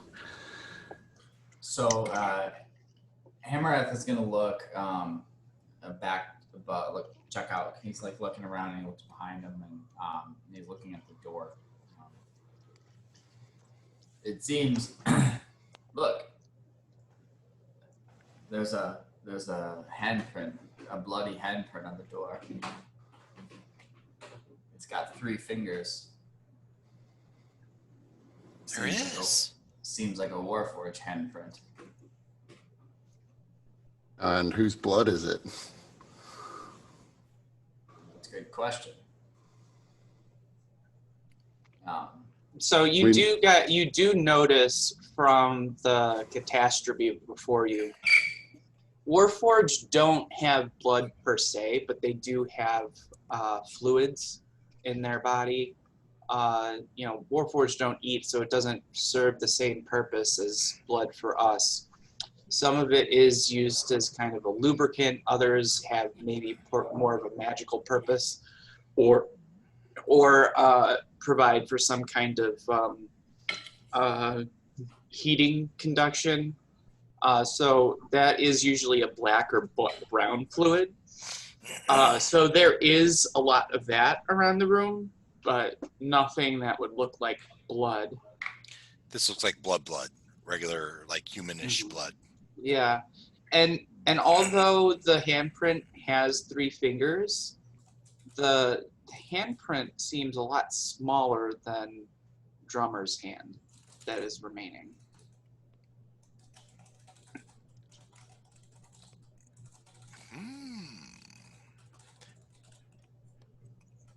Well, we have the other hand, right? Of the drummer. Yeah, which is attached to his arm, which is not attached to his body.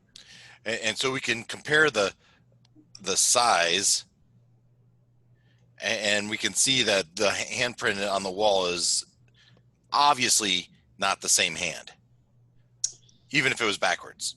So it's also not the same shape. Okay. A So warforged hand is very much like this.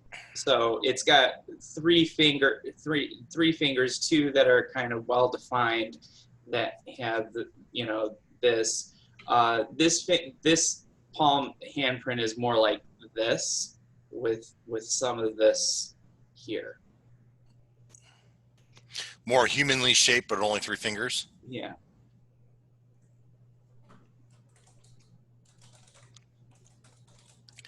I don't suppose, Graf, you know anyone with 3 fingers? No, not off the top of my head. When is the last time anybody saw Drummer?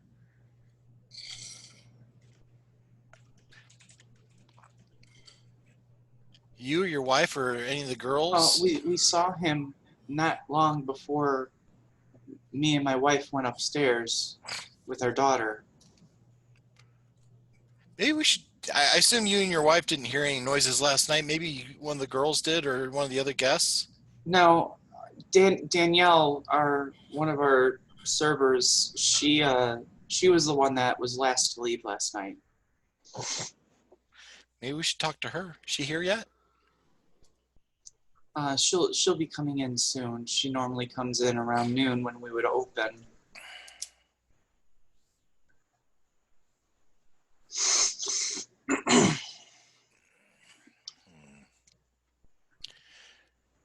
So we just, Sharp, should we just leave the body, the parts? I don't know, what do you call it? Where they are? Should we collect them and take them back to the office? I don't see any reason to collect them and to move them out of the position they're in now. Unless he needs access to this room. He didn't before. I don't know why he couldn't let this sit for a while. Would the fluids from a Warforged damage the room, damage the wood? Not necessarily. It's fairly easy to clean. It's a little bit less prone to staining than human blood is.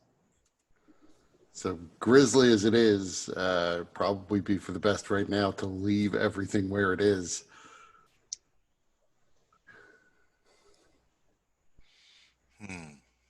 I agree with that. How did Borgo? How did the drummer know Borgo? They knew each other from before drummer even began staying with us. I guess they were fairly close. Interesting. Borgo's the doorman at the Drowning Mole. Oh. Well, I wouldn't know that, obviously. I would never step foot in a place like that. It has a certain character to it. One that is for certain tastes, while this establishment is for others. So, I know Borgo decently well, as I frequent the Drowning Mole. It'd be maybe we'll see. Maybe next excursion, we'll see if he's around. Maybe he knows a little bit more about at least the last time he saw the drummer. Yeah, he would. I mean, he would come and visit sometimes. Obviously, drummer he had his own key since he lived here. So as long as it wasn't disturbing to us, and since he lived in the basement, you know, we allowed him the occasional visitor. The only visitor he ever really had was Borgo. This is did the drummer have a name, or was he just drummer? That's what he preferred to be called. It's not uncommon for a Warforged to take a name like that. So did Drummer serve in the war? He never really liked to talk about himself, least of all his past. I mean, I think it would be highly unusual for a Warforged created by House Cannith not to have served in some way. Yeah, although there's a difference between being built to serve in the war and having served in it. I don't know how old Drummer was. Well, at least 20. Yeah, I mean, he certainly was not serving in the war when he moved in with us. We found it odd, but like I said, he was recommended by Corlina and would accompany her. I'm sure that I assume perhaps she had some kind of contact with House Cannith to arrange for something like that. She doesn't seem to be wealthy, though, independently, so I don't know how she would have purchased a Warforged. But, you know, we never really asked questions. The arrangements was satisfying enough to me and my wife, and, you know, it was certainly something to bring in the crowd. Not at the time, not many people had seen a Warforged outside of on the battlefield. So do you notice anything different at all about Drummer's behavior in the past few days or weeks? No, not particularly. Do you happen to know a patron of yours named Lucian Krisgar? Yeah, he is. He started coming here not too long ago. I guess he had been away for some time and only recently returned back to Oakbridge, perhaps a month, 2 months ago.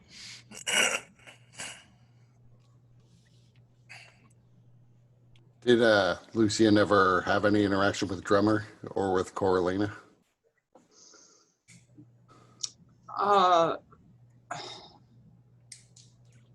Every once in a while, I suppose. So Lucian is an example of an individual when having Drummer around is more helpful. He often would become drunk and belligerent. Sometimes as Corlina would dance, he would try to touch her. Drummer, if he saw this and he would persist in bothering Corlina, he would stop drumming and come over to put hands on Lucian to kick him from the bar. At times we would, you know, have a conversation with him. He wouldn't be allowed back for some time, but you know, after a period of, we called it a cooling off period, we would allow him to return. And after that last time, he seemed to be less belligerent.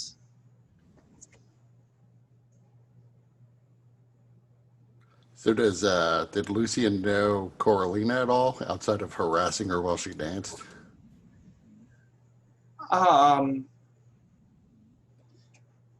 We never really directly spoke to Lucian about that. Corlina certainly never mentioned having any kind of relationship with him outside of not particularly liking him. So is Coralina aware that Drummer is dead?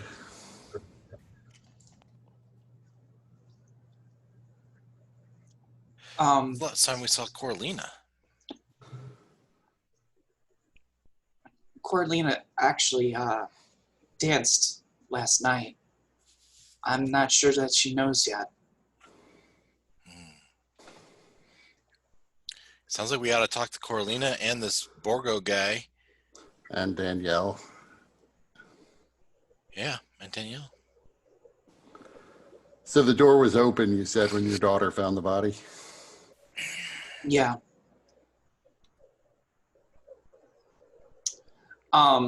Sorry, Dad, what was your investigation check? 13. Okay. You would have seen something too.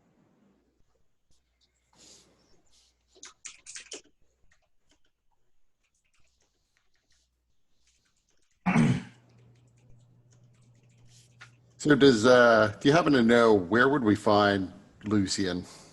I have no idea where he lives exactly. Well,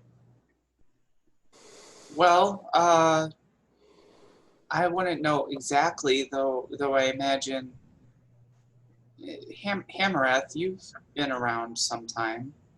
Do you know where Lucien lives?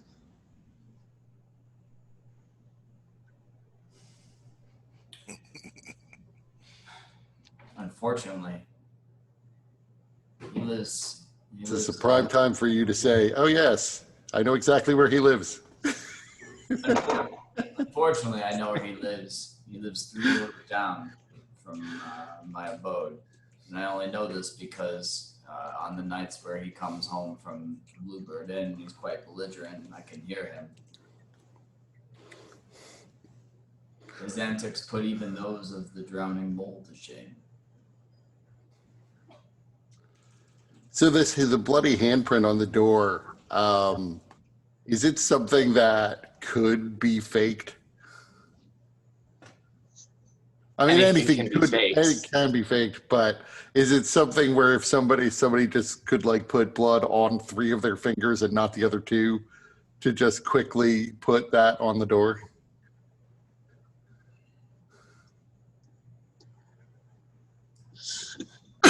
Anyone have proficiency in a forgery kit? I do.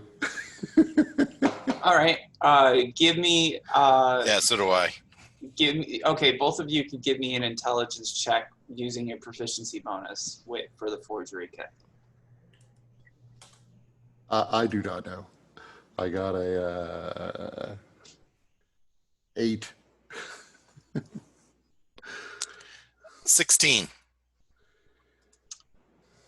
So Dag, you're able to see that, and you figure if somebody tried to make a handprint like that, these last 2 fingers would get in the way, not only of making it difficult to evenly get the palm particularly, but also there would be markings where you might be able to see the fingers. And I'll just, you see, Sharp, if you try to just fake that and you try to push your hand up, these knuckles, they get in the way and you just don't see any knuckle prints there. You know, if it was really bloody, there would be prints. Did you see this box of wood over here? You see, yeah, there's a box over, like they feed the oven with this wood, and there's a axe over here. In the room? Yeah, right over there. Well, not in the room, but there's another room for the wine, and in the hallway there is a wood box, so it's full of wood stumps that can be chopped to be used in an oven or a furnace. So I'll go take a closer look at the axe. I want, someone swinging an axe. I bet they could do a lot of damage. I don't know, maybe, probably a long shot, but check the axe for blood or nicks on the blade or fluids on it, maybe. So Dag, you do see that there are. It looks like the axe edge has been blunted with what appear to be very violent swings. chopping into wood wouldn't have caused that kind of blunting. There's also what seemed like residue of Warforged fluid on the axe head, as well as a little bit of blood on the handle. I'll take it to Joe. Hey, Joe, you have experience with blunt axes? What do you see of this? It's not big enough. Oh, you like bigger axes.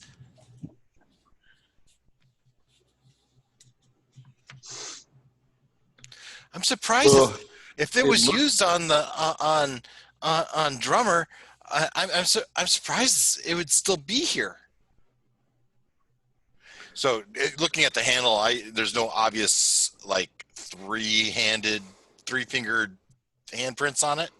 No.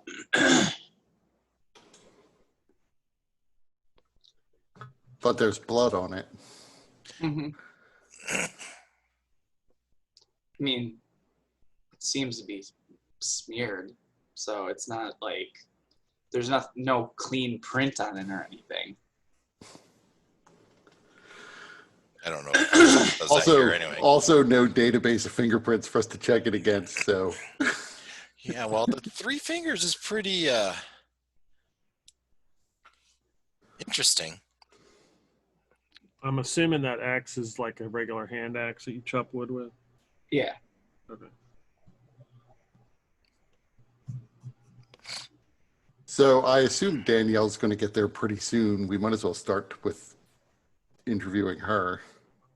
Yeah, so as you say that, you hear from upstairs Danielle calling for Graf. Uh-oh, this might not be pretty. Well, so Grath, it would probably be best for us to talk to her alone. Sure. Would you? I don't think it would be good to bring her down here. Oh no. You can certainly use the kitchen. It's connected to the bar in the back. That'll be fine. So I would head upstairs, find Danielle. So Danielle is kind of looking around. She sees you guys emerge with Graf, and she says, "Oh, I wasn't expecting to see anybody else. Graf, what's going on?"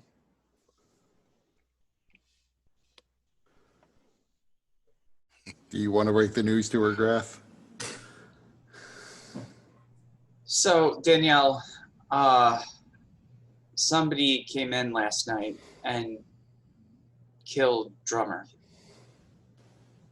and she kind of laughs at that, and then she looks, and then she sees that everybody's quite serious, and then she's like, "Wait, Drummer's dead?"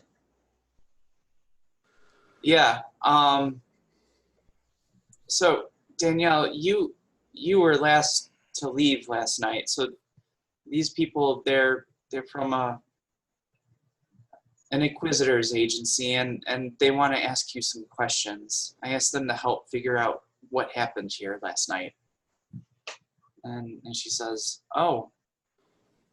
And then her face kind of goes white, and she says, "Oh, you don't think I did this, did you?" No, not really. But you were the last person here, so if anyone had managed to hide out inside, if you saw anything out of the ordinary or some small detail near the end of your shift, it might help us figuring out who did this.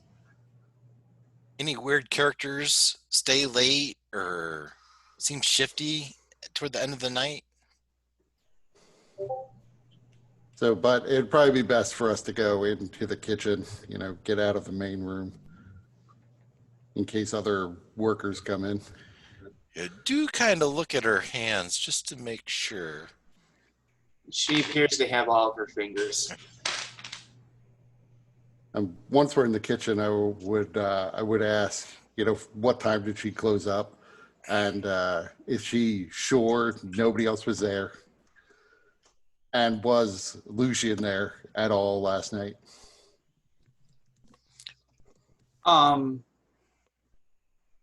So what do you want to ask first? What time did she close up? Probably close to 11. 11. Bar closes at anyway. Well, this is a Tuesday, right? Or Wednesday.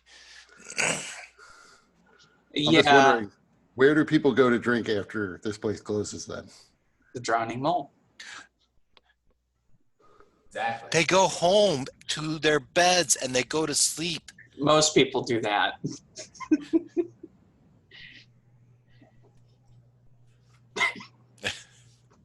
We'll revisit that later. What customers were around when you were closing up?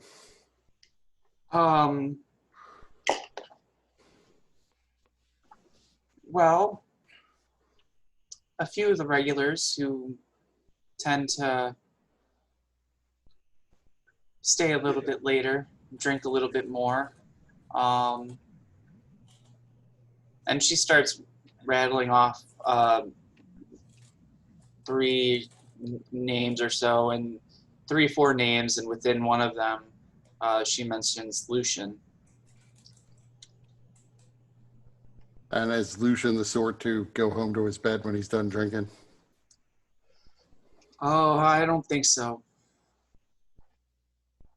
Was there any trouble with him or with anyone else last night?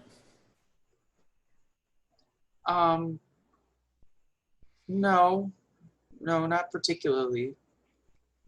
Trouble. What do you mean by trouble?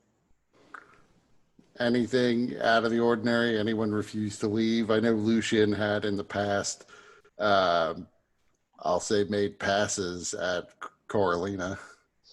Yeah, that was a not great situation. He's definitely here every time Coralina performs. When he's not barred from coming here, but he's started following the rules. He stopped touching Coralina, and he stopped harassing her. Graf made it very clear that he would not be welcome here if he continued doing that. Did you have any sense that he knew Coralina outside of her dancing at this place? I couldn't say. I never really talked to him. I didn't really want to. He seemed really gross. Like, that's not, he's always drinking, and he always is oh, woe is me, the war was so bad. All I do is I make sure his drink is full, and he tips me well. You knew Drummer pretty well, right? You were kind of buddies? I wouldn't say buddies. No? We knew each other. He didn't really talk much. Yeah. Did you know who do you think he hung out with the most, and who were his friends, and did he have anyone that didn't like him? Nobody that didn't like him. He didn't speak much, but when he did speak, he's quite sweet. He would often come help me when he didn't have anything to do. He'd help me with taking out the trash or doing the dishes. Never asked me for anything for it. He would have somebody. I think his name was Borgo. He would come and visit after Drummer wasn't working. Sometimes he'd be here before we left. Sometimes he'd be here just as we were locking up for the night. And you don't know any enemies, anyone that would want to hurt him. Oh gosh, no. Yeah. Nobody that would want to hurt Drummer. Did Borgo was Borgo here last night? No. He didn't come over very often to see Drummer, but it was once in a while.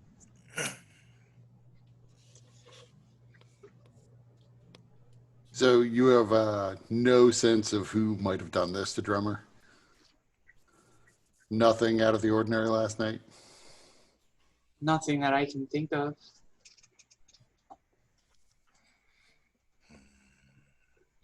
All right, well, we may have more questions, but So is it implied that we would be doing insight checks, or do we need to say that? You know, I don't want to have to say that every time we interview someone. You know, was Graf being honest, and is she being honest? So I'm using passive Mm-hmm. insight and everything. Yeah. And as far as you guys can tell, nobody appears to be lying about anything that's been said so far. Okay, good.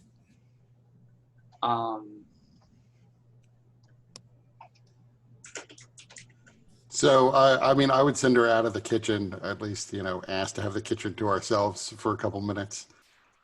And then say to everyone, well, it seems almost too obvious, but that it's in and of itself makes me a little bit suspicious. I don't know why no one else has put the pieces together, first of all, but there's a bloody handprint in the room with 3 fingers. We have a scarred war veteran with 3 fingers who previously got into scuffle with Drummer.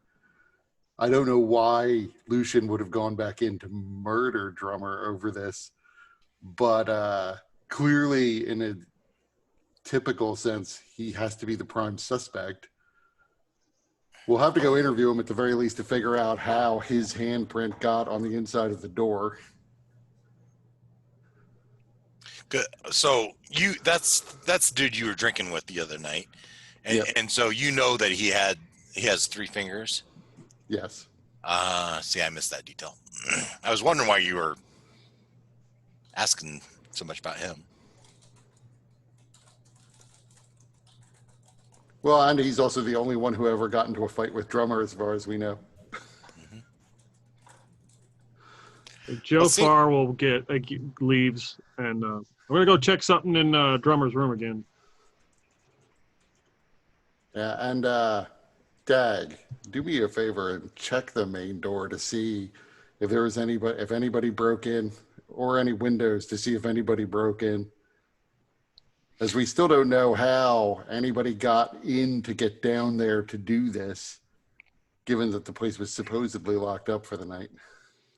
Sure thing, boss.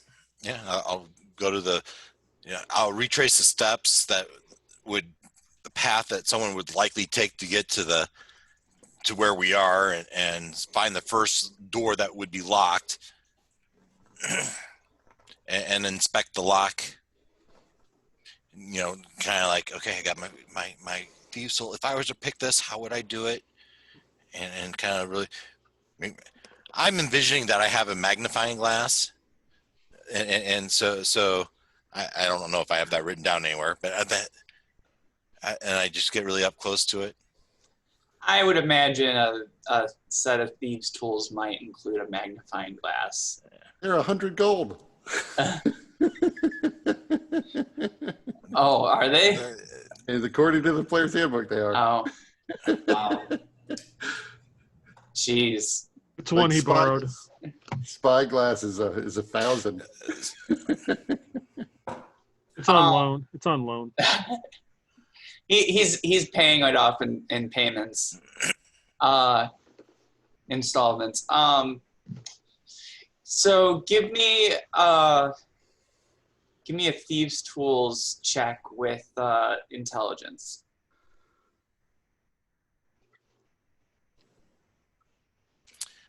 17.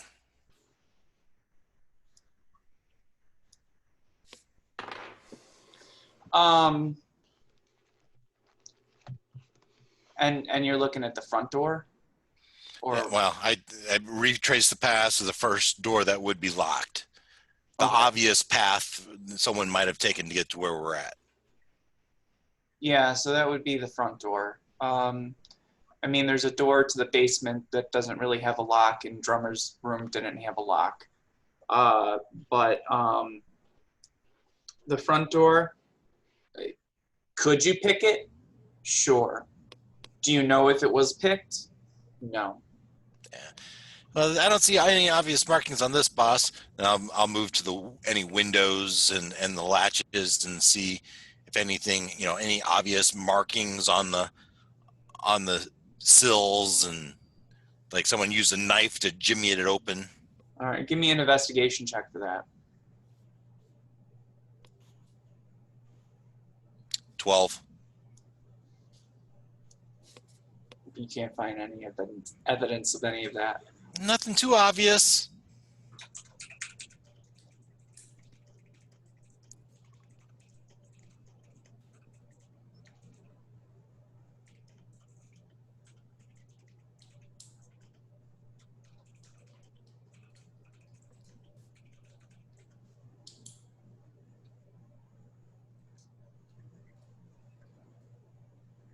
Anything else? I am going to go back downstairs and just search through the desk. In particular, I'm interested in whether or not there's any sort of like correspondence or, personal communications for Drummer. Also, normally this is sort of, it's, kind of out of character, just story-wise.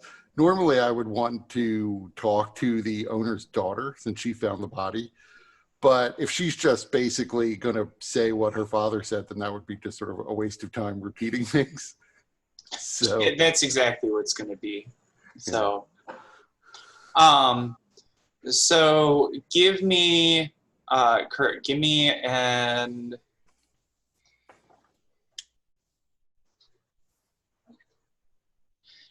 You can give me an investigation check, or maybe if you're proficient in sleight of hand, you can give me a sleight of hand check with intelligence. yeah, I'm not proficient in sleight of hand. So, but a 22 on my investigation check. Okay.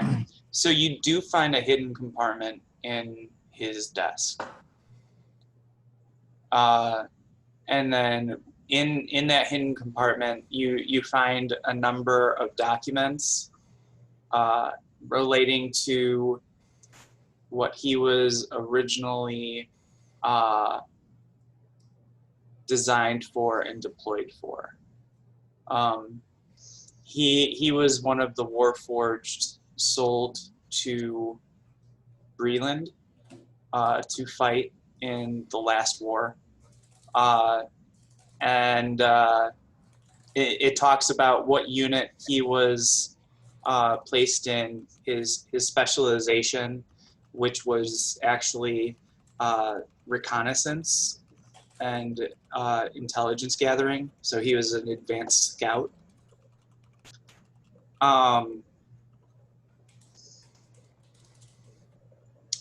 So and then he has a number of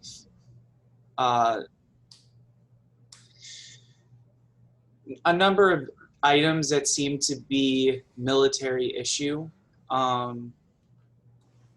A few small weapons, a couple of insignia that Warforged might wear on their chest or shoulders, kind of designating rank and specialization.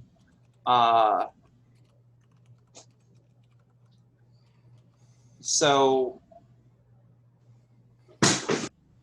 there's a couple of conclusions you can draw from that based on what Graf told you and based on what you're seeing here. I won't draw those conclusions for you, but yeah. So I don't remember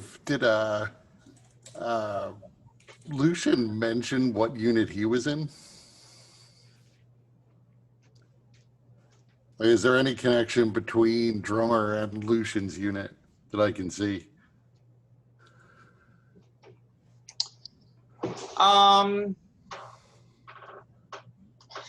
So Lucian didn't specify anything about what unit he served with or battalion regalia or anything like that. Just that he was stationed to protect the border towns between Breland and Drome.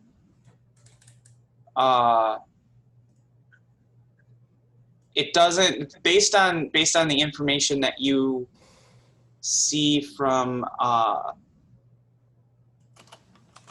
Drummer's documents, it doesn't specify where he was deployed to.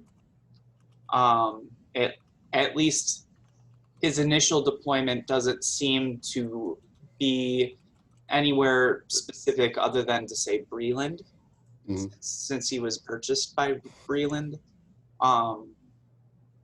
So that's a mystery worth exploring.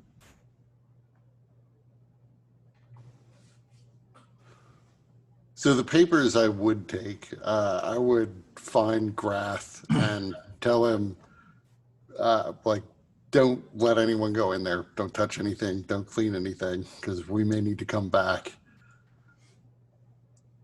Can I at least shut the door? Yeah, absolutely. Shut the door. Okay. I don't think it would be good for my servers or my family to have to see that every time they needed to go and get some more wine or ale. No, I agree.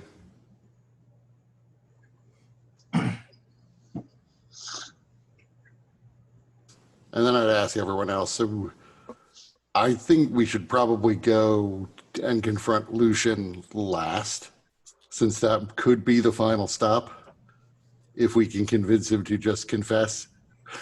But who do we want to go see next? Unless we should go find him first in case he tries to get away. Yeah, I feel like if he was going to try to get away, he probably has already started that. Yeah, so the sooner we get there, the better chance we might actually catch him. Where's Coralina? Are you asking Graf that, or are you asking the group? The group. Well, that's a good question, because we don't really know where she stays.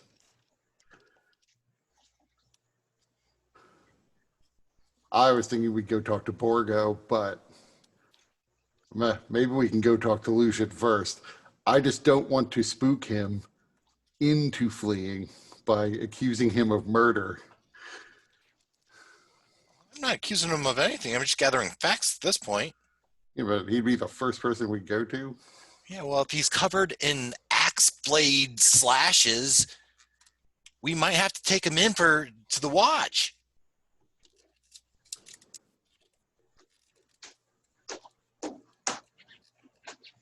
So I guess we're going there first.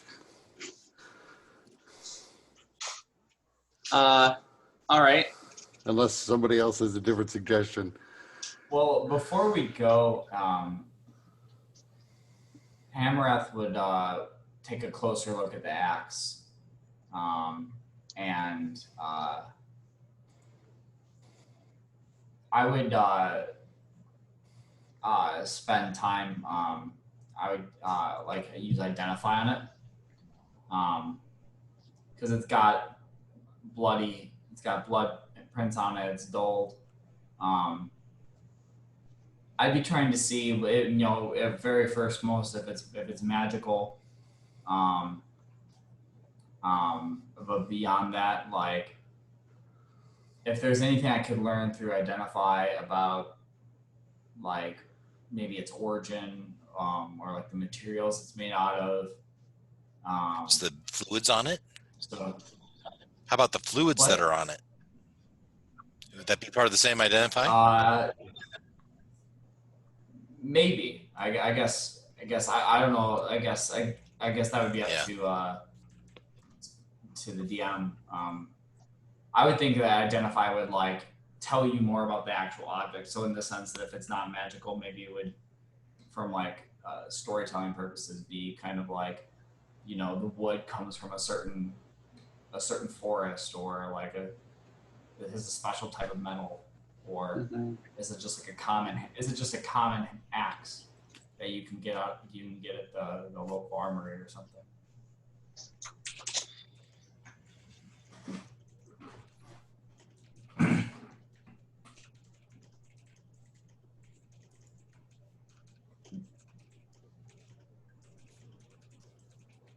But if we can get like, if Identify also happens to get like tell something about like the blood or the fluids on it, it's a bonus. Okay.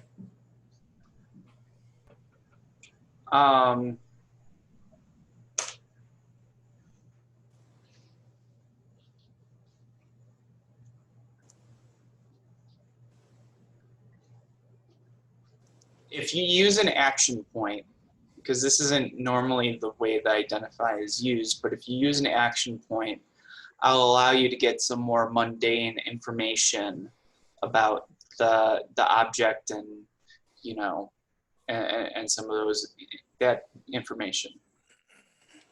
I will use an action point. Okay.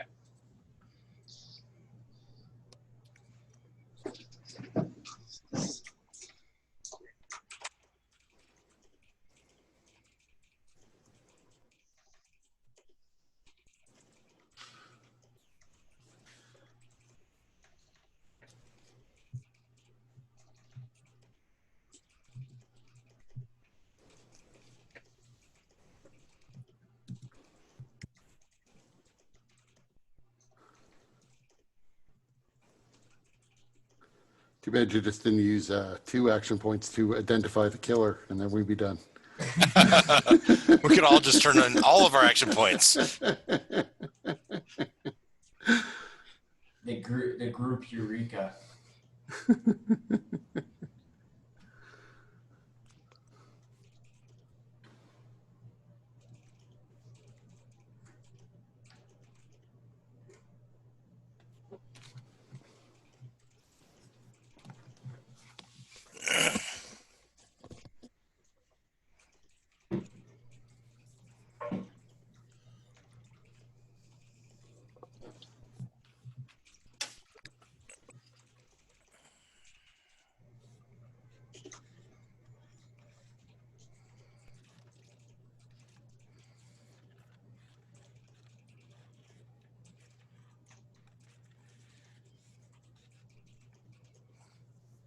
So while Mike types this out, something I'm curious about is, so we go to find Lucian.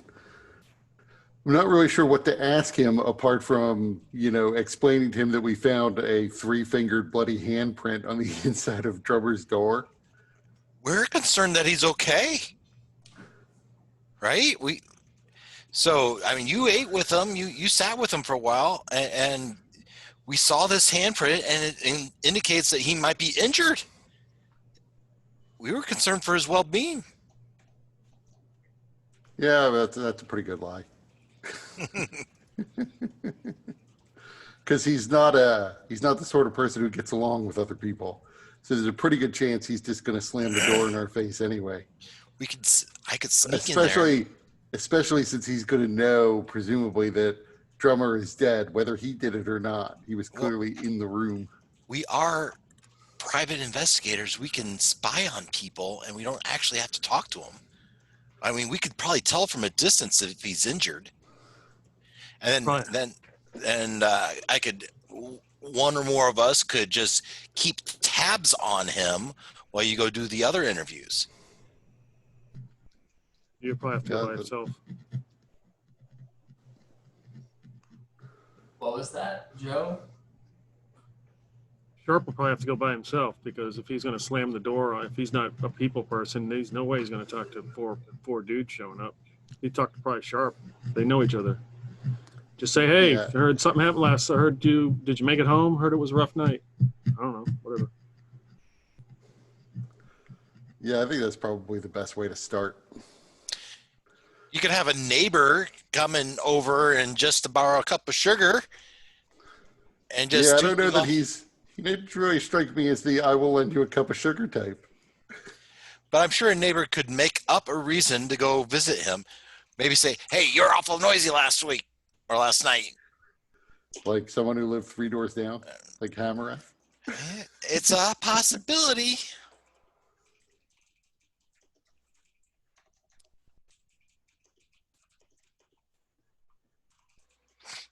So, but I do think we'll need to have somebody just watch to see where he goes during the day. I think I'd be pretty good at that. Yeah, probably the best of anyone amongst us. I mean, still, Hannah would be if she were here. She'd probably be pretty good too. Yeah, I wonder where she is. Hopefully, she's not in a dumpster eating stuff like a rat. Yeah, I feel like we're past that at least. Well, I don't know much about that stuff. So Hammereth is kind of feeling the intricacies of the grains of the wood and of the metal, and kind of like closing his eyes and kind of the fluttering, and his eyes come open, and he mentions, I can tell. So, I was granted brief visions of the wielder, at least from the wielder's point of view. The axe bit into Drummer, and the favor was the strike was returned with his fist. So. Strike was returned with the assailant's fist? With Drummer's fist. With Drummer's fist, yeah. The metal is steel from the Maror holds, and the woods from a forest not too far out of shot. The fluids do appear to be warforged from a warforged and some sort of humanoid. So, I suppose if you go to Lucian and he looks like he got punched, that might be a not an absolute clue, but lend some credence to this. Well, I hate to say it, but I am not always the best at spotting those sorts of things. So it might actually be helpful to have somebody there who's a little more perceptive than I am. I would say Hammereth and I should go, since he lives right there, should go and start to watch his house, watch for him. And then maybe Joe and Sharp, you should go talk to Borgo.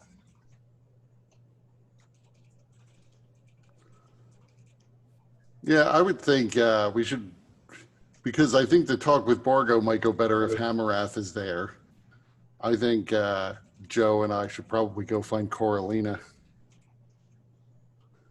Okay. I'm pretty sure I said that I was going to go visit Hammereth and his family and his kids, right? Once. I think I said that. So I know where you live, and you could probably describe to me which house he's in. Yeah, I could do that.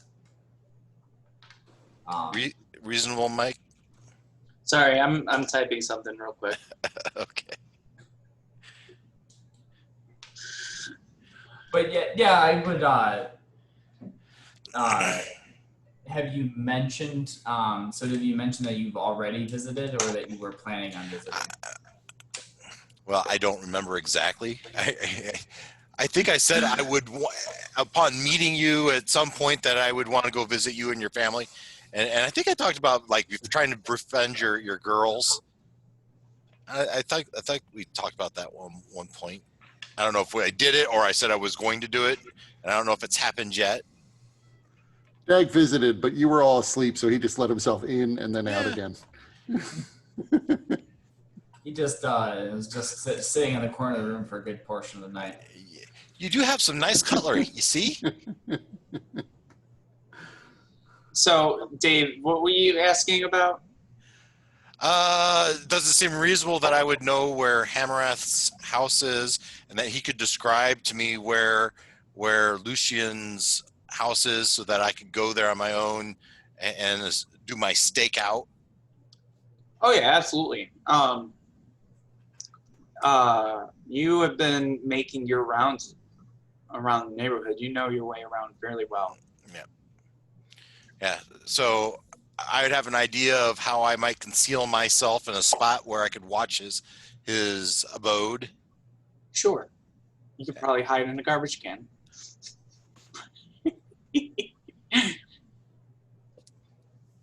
Sure. Yep. So I would describe Lucian in case you didn't notice him, and it's like the tattoo on his hand.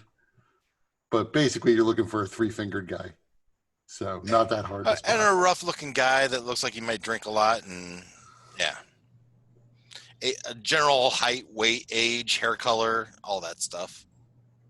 Yeah, I don't know that I would know height because he was sitting down the whole time. Okay. He wasn't a dwarf, right? Right, he was human. Or elf. Human. So bigger than Dag, which is Right. everyone. Right.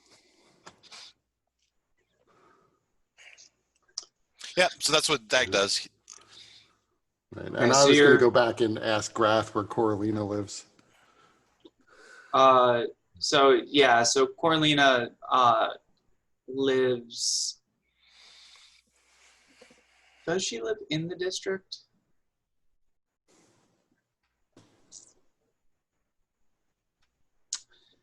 She may live just outside of it. But still, he would know where she lives and you would be able to go visit her.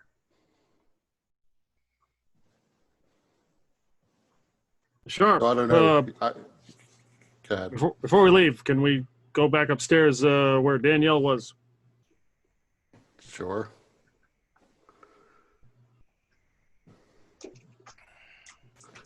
So I guess we'll go upstairs. I think Dag's going to go ahead and go. He's a little concerned he's a flight risk. Okay. So Dag is staking out Lucian. Sharp, Jofar, and Hamarath, you're going to find Danielle? Yeah, I mean, I'm gonna go up there and get eyes on her again. Not necessarily talk to her, just watch whatever she's doing. See, is she acting like it's just another day and I'm just doing my thing? No. She is pretty in shock. Her face and her skin is pretty white. She looks pretty clammy, pretty nervous, as she's kind of trying to go about the tasks that she needs to do as the Bluebird Inn tries to open. I'll go up to her and are you gonna be all right?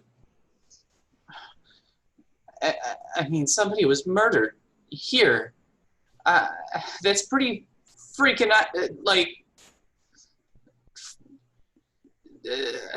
I don't even know. It's just really scary, you know?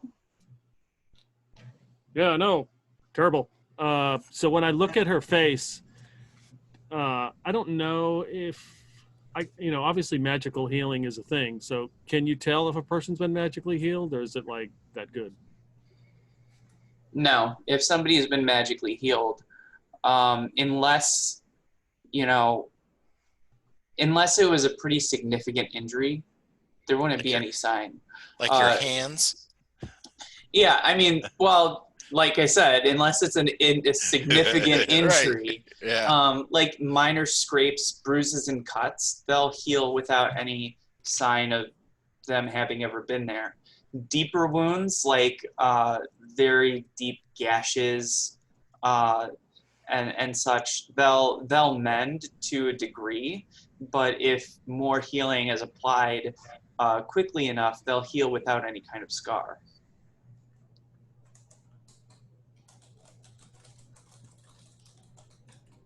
Okay.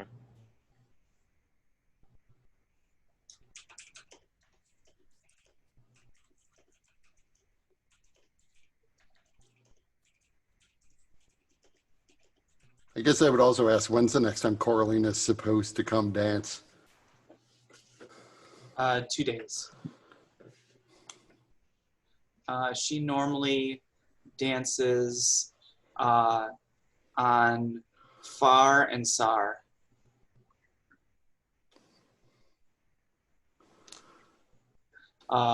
And the reason that she was dancing on Mull earlier this week when you guys were there, was because it was a holiday, Crystal Fall.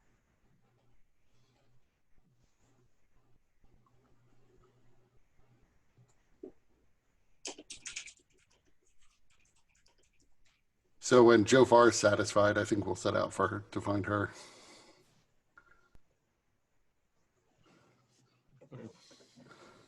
Well, maybe we should just wait for Corlina to show up. It's going to be 2 days.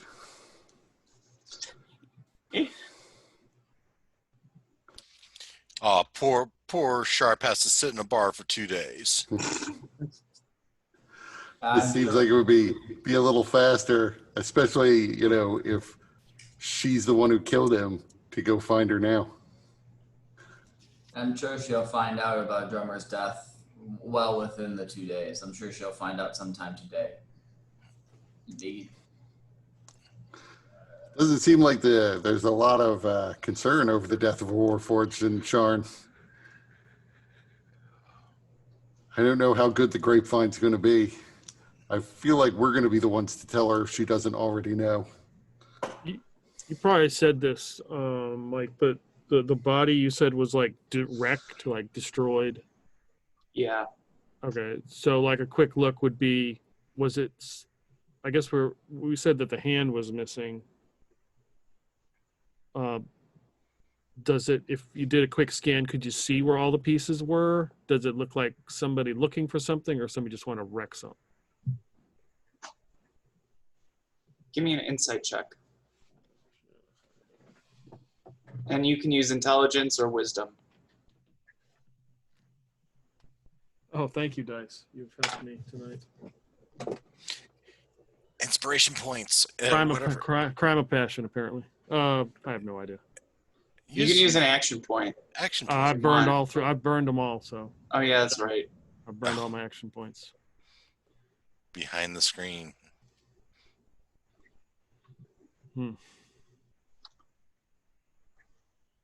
Okay. So I would vote we go find Coralina Yeah, that's and not wait till she comes. yeah. That makes sense. And then I'd like to go talk to Borgo.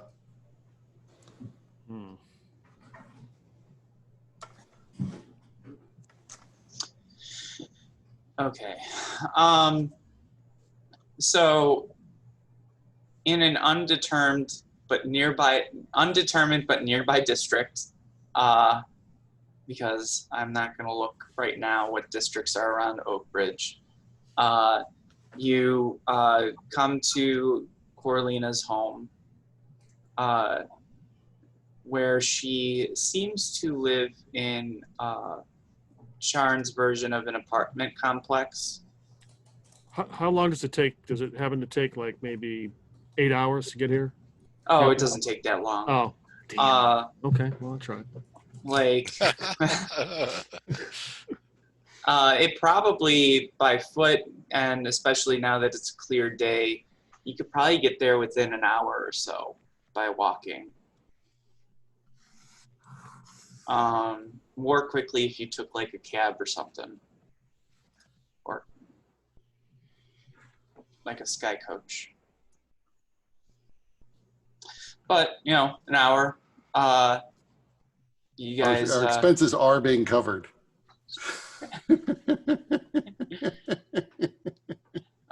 So for a trip like that, it would be like maybe 5 copper pieces.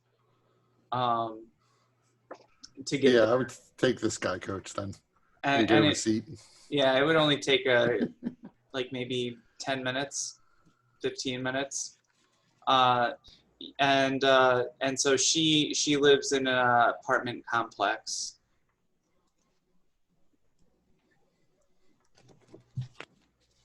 Is it a nice one? I mean, is it?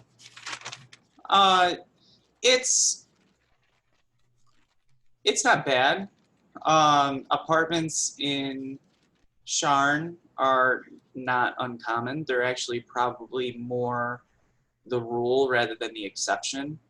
Oak Bridge is on the higher end, upper middle class, probably. So that's why a lot of the residents, such as Hammerraths and some of the other people, they have like actual homes that are not apartments. So most apartments complexes have some kind of magical means of like something similar to a doorbell. And so you would find a kind of a small gemstone with Corlina's name on it, or not on it, but just around it, either right below it or right above it. And you would press your finger to the stone, and then it would light up, signaling that the magic is transitioning to the stone that it is synced up to in her apartment. And so, but in Sharn, there's not really a way for people to let others in and out. So she will actually have to come down to you. And so there's etiquette is that once you hit the stone, somebody will, on the other end, will hit their stone to kind of acknowledge that they saw it. And then, you know, it's usually one flash, they're coming down, 2 flashes, they're not coming down. Mm-hmm. But Corlina, she gives 1 flash, so you guys are knowing that she's on her way down.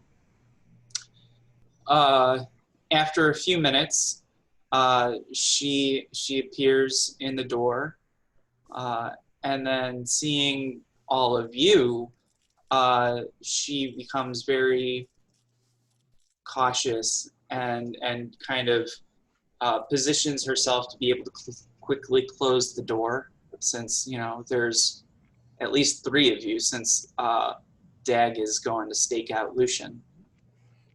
I thought Hammereth went to somewhere else too. No? Thought he was coming with us. Okay. Yeah, I want to go and talk to Borgo after. Oh, okay. Okay. So seeing 3 men that she doesn't know outside of her apartment, she's a little freaked out. So she is being protective, and she says, "Can I help you?" Yes, I'm afraid we have some bad news and a few questions. We won't take up much of your time. I don't know if he was your friend or not, but I know you had collaborated with him, the Warforged drummer. There has been an incident at the Bluebird Inn, and I'm afraid he has passed away. Her face goes white. What? Yeah, I'm sorry to have to break the news to you. we are looking into the circumstances surrounding how he died. No.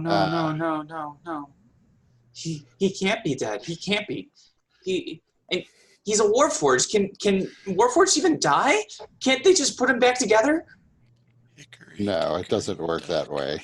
No, they Great can't. They number. must be able to fix him. There's got to be something. When a Warforged dies, its soul does pass on. He is dead. He can't be. I just saw him the other day. He was playing for me. Well, this seems to at have the happened Bluebird. sometime in the wee hours of the morning, maybe very late last night. So after a moment of shock, it kind of sets in, and she just her shoulders slump, and she begins to break into a very tearful, sorrowful cry. It's okay. Take your time. We're investigating this on. Although, obviously, this would be another moment where an insight check would be appropriate. Yeah. Like, possibly against her performance check. She is a performer. It's probably pretty high. If you guys want to make an active check, I will allow it. I do. Yep. Supposedly. 19. Whatever. I got out my book, Kings of Galifar. I'm reading that. 10. So,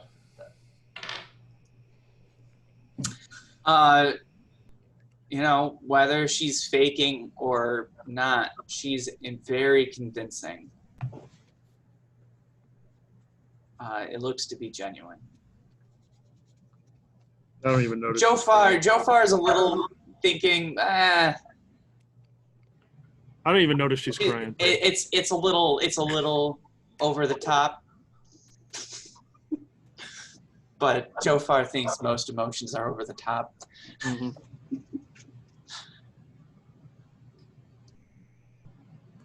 now we're investigating this on behalf of Grath, who consulted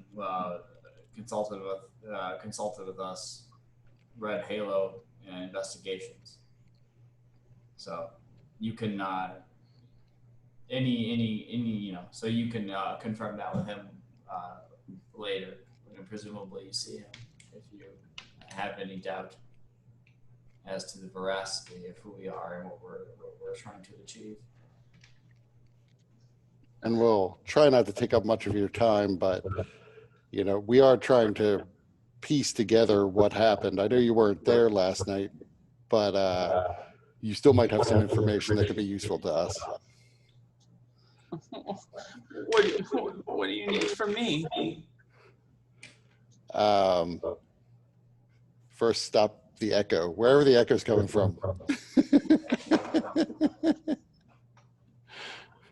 Not from me. For me? Me? I think the echo's gone, wherever it was Okay. coming from.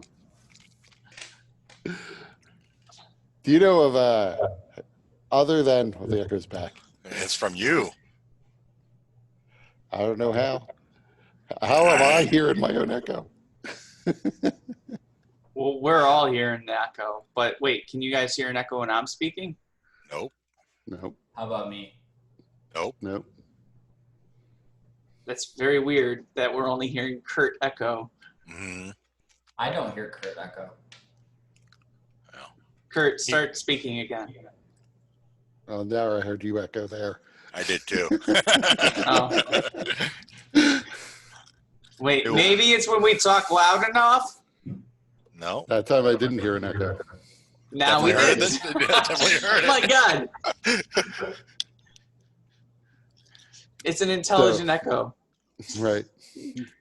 So anyway, do you know of anyone who might have wanted to do him harm? Why would anyone want to harm drummer? All he did was play the drum. Well, we knew that he at least got into an altercation with Lucian at some point. That drunk, the handsy one? You think he did it? No, I don't necessarily think he did it, but I know that he got into an altercation with him. Seems as if it was a while ago. Yeah, he was protecting me. The drummer was like that. He was very protective of me.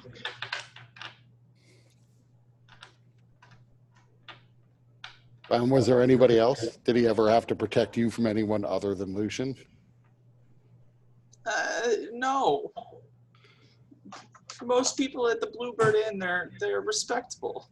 They don't cause trouble like that. Did he ever talk about any problems he may have had with anyone? No. Only the only person he ever talked to other than me was Borgo.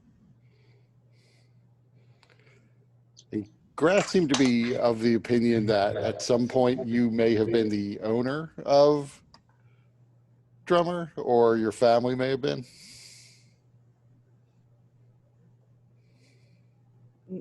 No, we never owned Drummer. How did you come to meet Drummer? Why does that matter?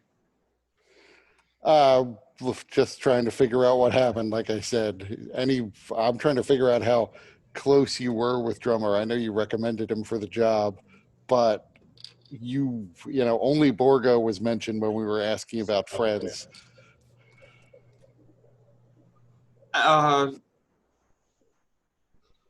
We met 10 years ago, and you know, he was a good drummer. So you know, I let Graf know about him, and you know, he was my drummer for a while.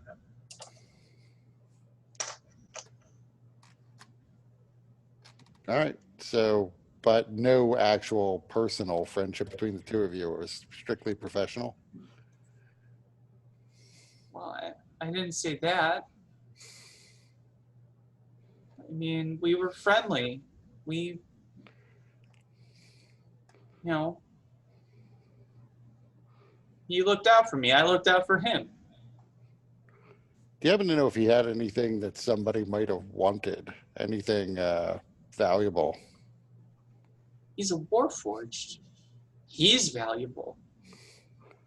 Yeah, not unfortunately dead, though. Presumably, if nobody would have wanted to just kill him, not to extract value from him, as far as I don't think they were designed to play the drums.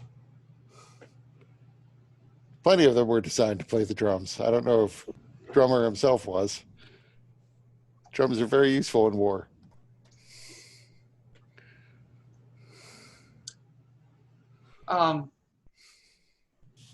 Look, Drummer has been drumming for me for many years, and so I knew that he was good, and I recommended him to Graf, and then him and Graf worked out an arrangement.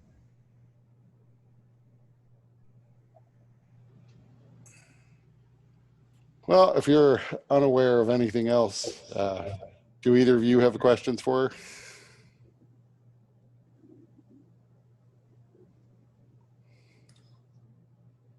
Seems pretty straightforward to me. I think the next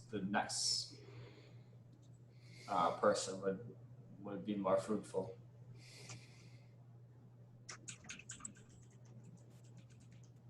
So I assume we don't see any like obvious injuries on her. Give me an investigation check.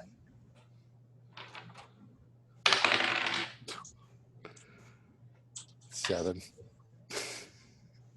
16. I'm avoiding looking at her because I know I'm going to catch hell from my wife later.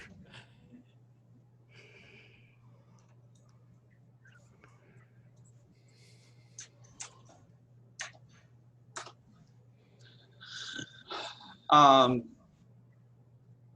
16, Dustin. For investigation.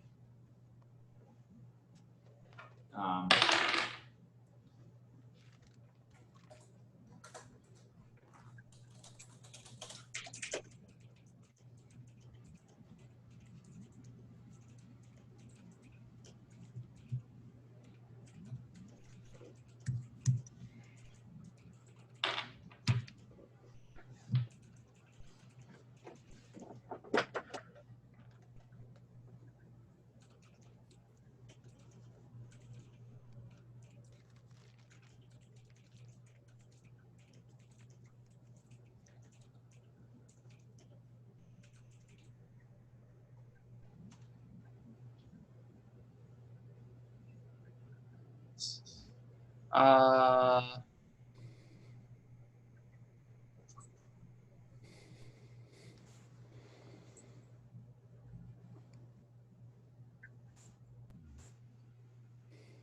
Kurt, Hmm. sent you a message.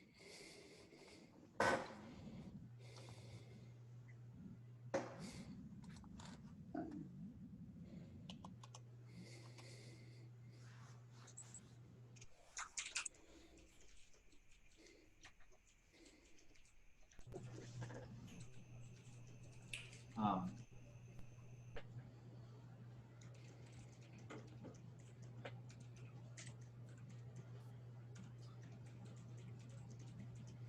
it's a little.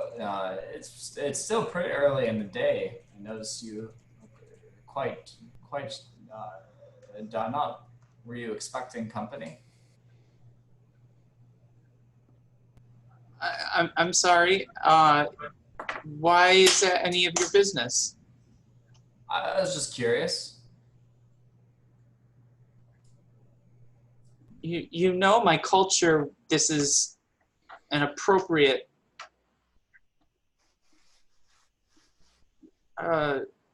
look, fashion, whatever. Yeah, we don't mean any offense. It's the nature of our business that we ask a lot of questions. A lot of them don't. They're certainly not intended to offend. A lot of them are just there to see what we can figure out. Uh, you shouldn't necessarily assume that anything we say has any particular meaning to it. And if we offended you, I'm sorry about that. I think we'll probably leave you alone. Although this is another random thing. Do you happen to know Svans Clemenser? Um, who is that? And I would again want to do an insight check. All right. Oh, well. 13.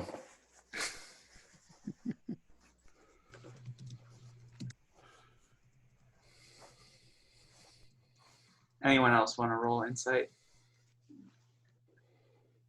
I'll go for it. 15.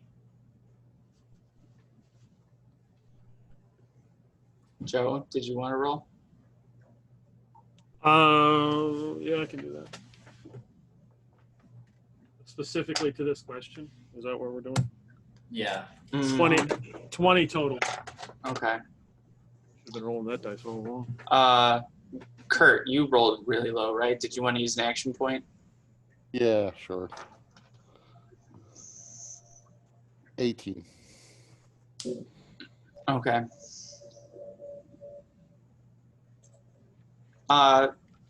She seems to be genuine. And, I was just wondering if there was ever any interaction between Drummer and Svans. He's a resident also of Oak Bridge. Another name that's sort of come up in our questions about him, about what happened last night. But if you don't really know him, then probably nothing to it.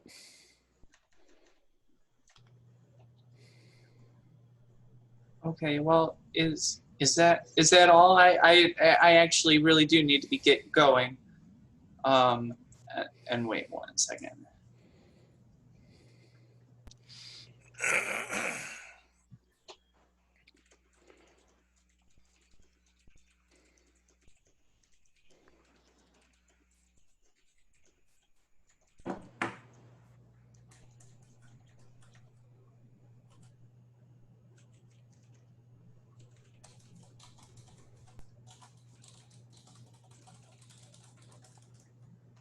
Okay.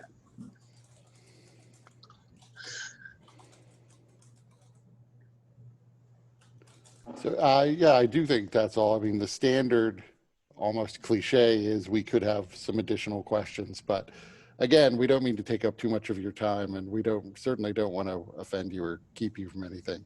Very sorry about your friend, and hopefully we'll get to the bottom of this quickly. Well, thank you. I really do hope that you find whoever did this. It's just terrible. Drummer was such a sweet soul. But so I need to go. And she shuts the door and heads up into her apartment. So these apartments, you said there's like a stone and you touch the stone on the outside, right? Yeah. What's across the street from this apartment? I'm sure I'm envisioning like something across the street, or hot Probably dog stand, or no, probably another apartment. okay.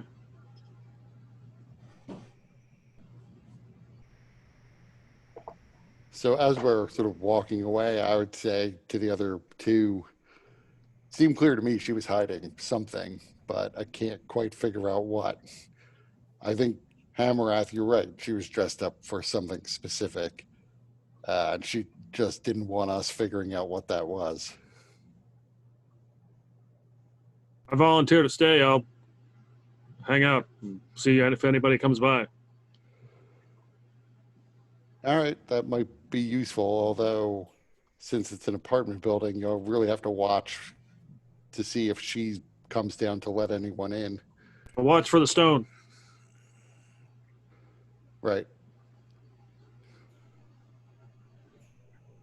Hamarath and I will then go and find Borgo.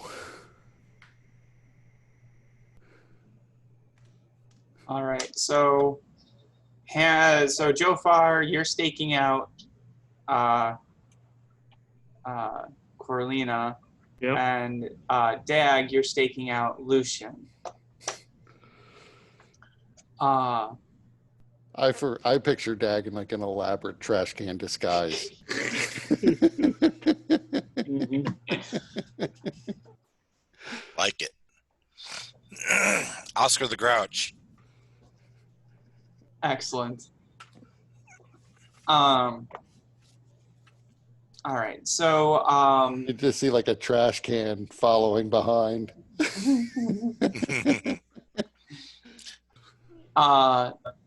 yeah, probably around this time, Dag, you would see Lucian does leave, and he heads down to the Bluebird Inn. Yeah, I'll follow him from a distance. Okay. Give me a stealth check.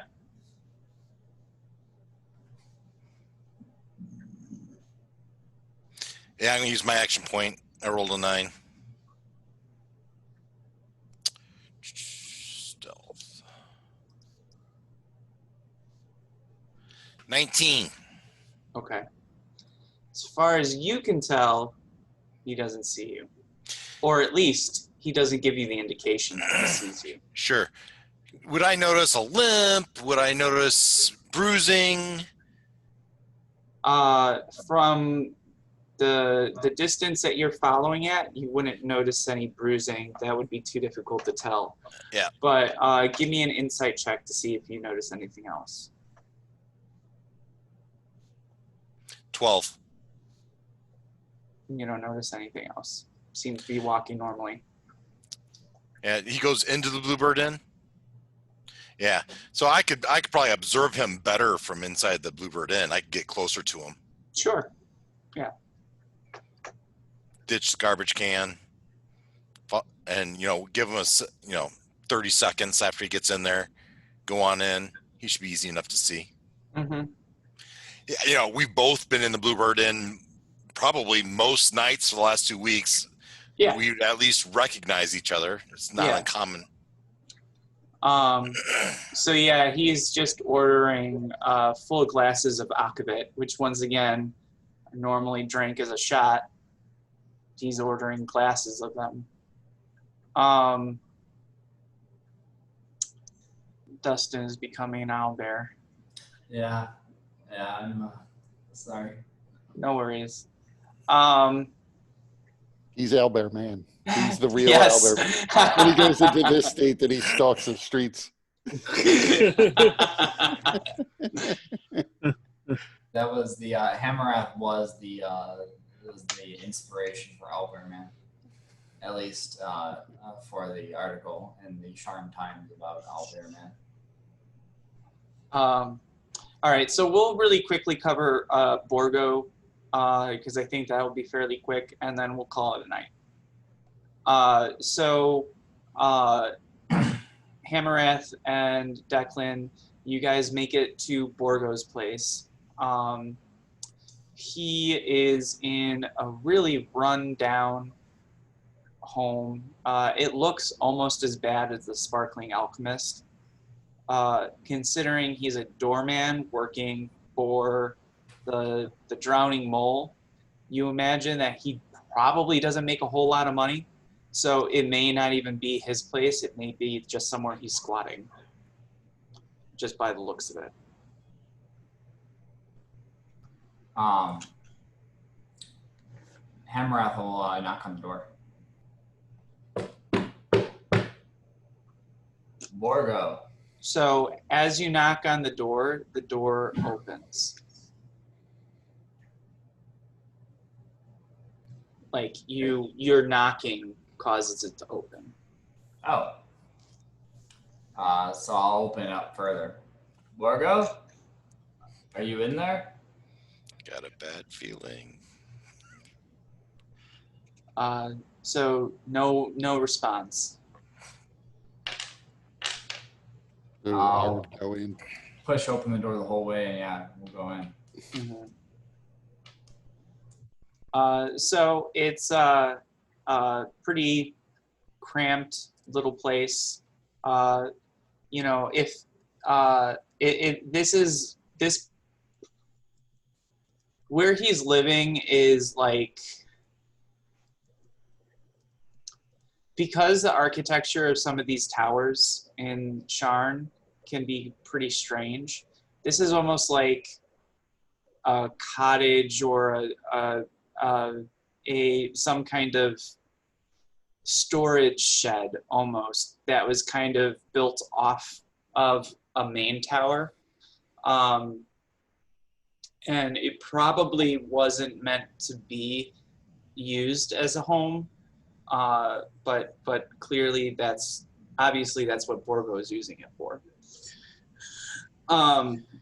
So as you go in and enter, it's a relatively small space. You see a living room and a kitchen kind of combined without any kind of separation between them. And then there's two doors, one straight across from the door, the entrance, and then one to the right as you walk in. And then the living space and the kitchen are to the left.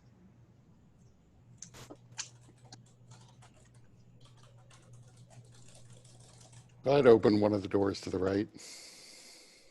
So the door to the right, it appears to be the bedroom, and as you open it up, you do a really terrible odor almost punches you in the face. And you find Borgo in his bed with his throat having been slit.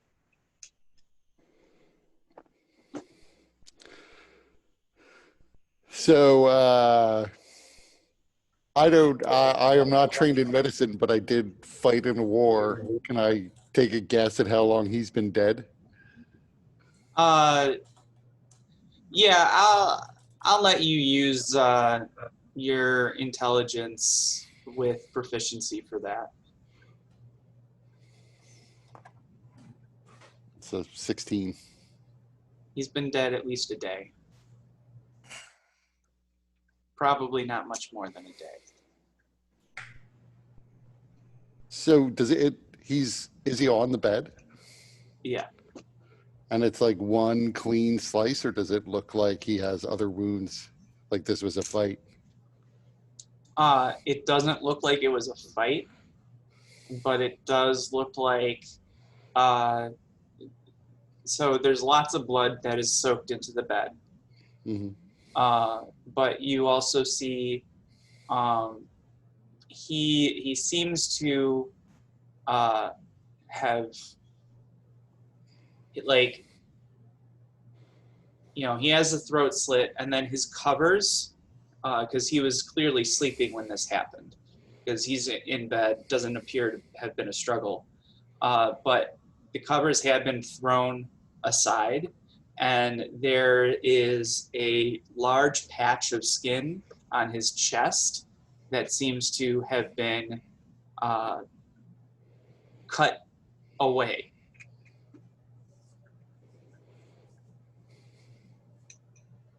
Like, there's a huge chunk of flesh that's missing. Mhm.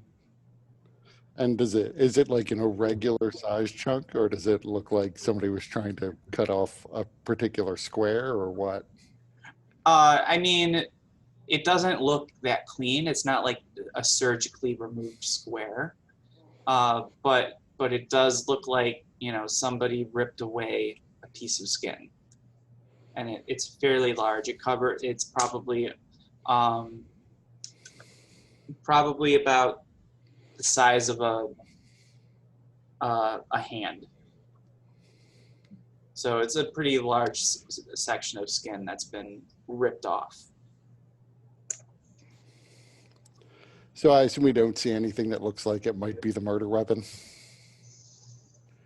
Give me an investigation check. It's an 11. Doesn't appear to be a murder weapon in sight. Well, I think we can assume that these are related deaths, although can't imagine why anyone would want to kill Borgo and a Warforged.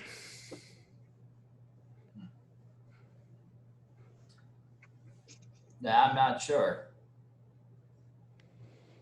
So it looks like the blanket he was using was thrown aside before he was killed. Is it, covered in blood? No, it is covered in blood.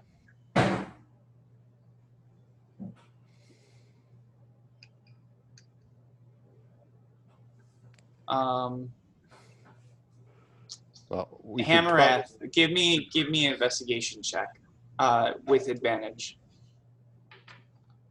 All right.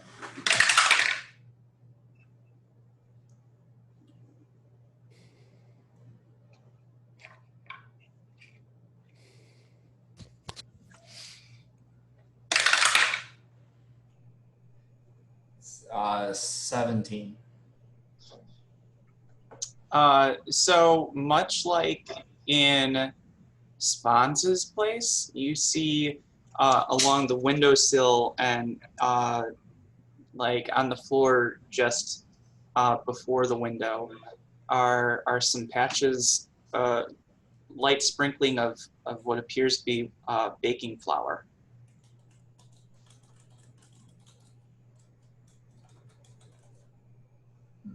I'll point that out to Declan and say, these are the it's concerning. We saw similar patches of this white powder, this flour in Spawn's place, and Dag and I were investigating it. I was hoping just once that there would not be the coincidence of this being tied to some other unexplained murder. So I will look at that. I mean, these are just patches of flour.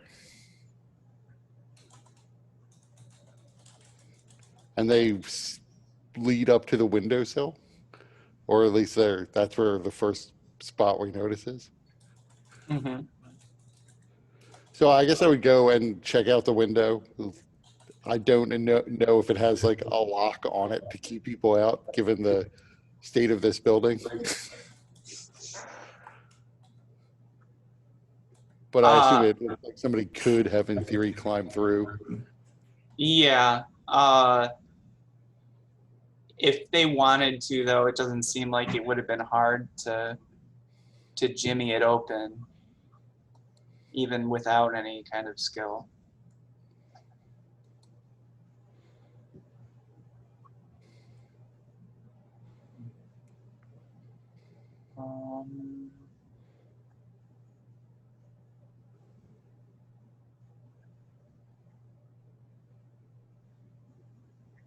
So yeah.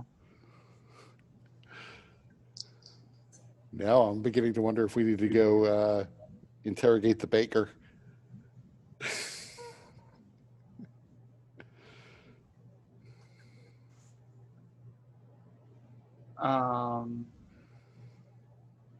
Oh yeah, so actually, Dag, I was wrong. It was Borgo that Kroga told Dag that he hated. But the reason wasn't because, so I know that I told you it was because he was the baker at the Bluebird Inn. It wasn't because he was the baker. It's because he believes that Borgo was the one that stole his recipes and gave them to the Bluebird Inn. Oh, okay. Because I thought Borgo was like the chef or something. Yeah, that's. I think I told you that mistakenly, though. Okay. So how did Borgo get the recipes? Krogan never told you. Yeah. Well, he probably would have eventually told you because I know you were making inroads with that. So there was a stint of time not too long ago when he actually had hired Borgo to kind of just do some odd jobs around the bakery. He Kroga at some point noticed that some of his notes regarding recipes that he was trying out had gone missing. He blamed Borgo for it and immediately fired him. And then not long after that, the Bluebird Inn started making some similar pastry dishes. Okay. It would have been incriminating. Mm-hmm. But I'm not there. Right. Still, we might want you to go ask some more questions of your friend Kroga.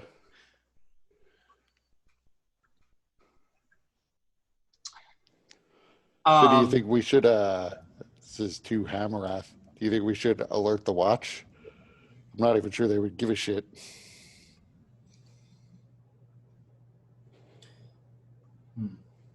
But he is entitled to a burial or a cremation. I think we at least alert them, and then they can choose to do it with it what they will. Hamarath, you know, Borgo, he was a dwarf that was the doorman at, and he was often there at the Drowning Mole.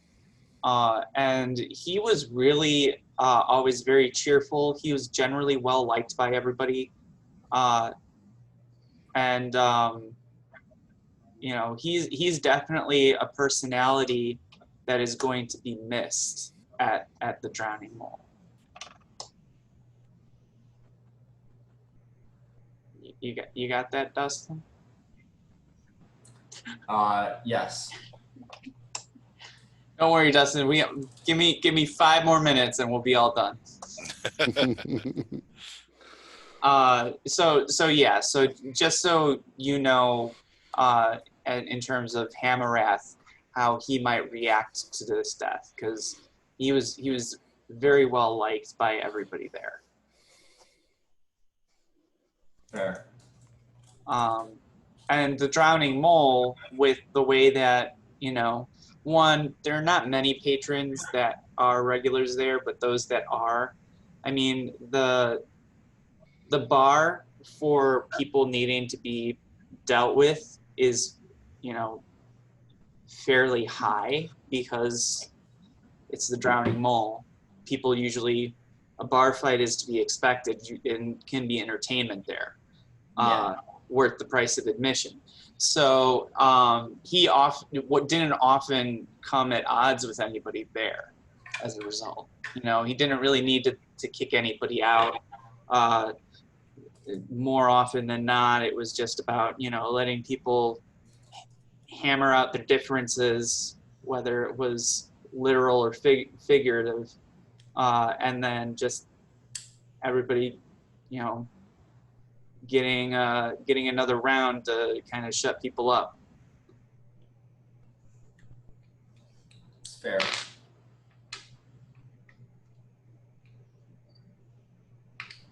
All right, so we can end there.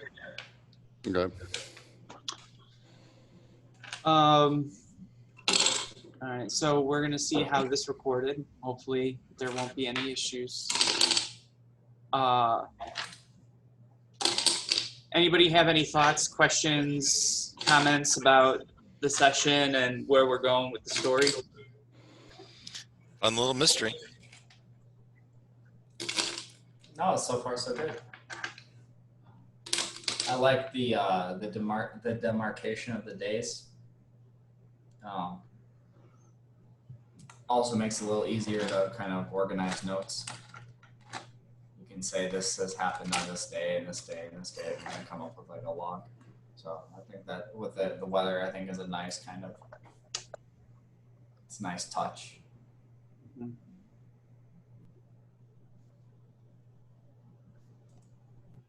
Yeah, I was enjoying it. I'm not sure who did it yet. I mean, I kind of suspect the dancer, but I don't really have any reason to. It's like Dwight during the murder mystery. You know, it's never the person you most suspect, or the one you least suspect. Like, I feel like the bloody handprint made it like too obvious, and we've got to get at least 10 silver out of this. That's 2 days worth of work. It's got to be related somehow, though. Yeah, I assume there's some explanation for how his handprint got there, whether somebody's trying to frame him or he was actually there. Protecting But him, like, maybe. he didn't seem to have any connection that I could discern to Svans. So how that ties in, I don't know. So it's all Well, interesting. they're both military, right? You uncovered that. Right. Both he and Drummer are military, but Svans, I don't know. Oh, yeah, you're right. I don't know anything about spawns. And we don't. Although that might be interesting to investigate. We didn't really ask that much about Svans' long-term And the background. autopsy is come and gone for Swans, right? That body's been. Yeah, Well, his body's. It's about to be cremated because Well, nobody wanted to go and check out the body at the Church of the Sovereign Host. So, I mean, and maybe the captain of the watch guard, whoever, the Paduk would have noticed something. I like Podunk better. That'd be a good I name like for a character. Paduk. all right, that's his name now. Head of the Oak Bridge Watch, Podunk Paduk. That's what Dad calls him anyway. And Paduk, both of them have different spellings. Spellings. So it's Podunk, Podunk, and then Paduk, Padook, and then Paduk, Puhduke. So is Svan the art dealer? Yeah. Okay, all right. I didn't know. All right, that makes sense. You know, and how it's. I mean, I guess we don't think there's any connection that we know of between Svans and Drummer. So how Svans' death precipitated all of this. It kind of seems like that probably what's the doorman's name? Borgo. Yeah, probably Borgo died before Drummer because it's only been 12 hours. I don't imagine there would be that much rot in 12 hours.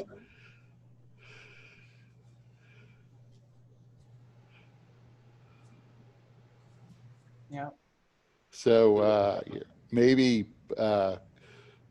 drummer was the last to die. So maybe somebody's looking for something, but I don't know what yet.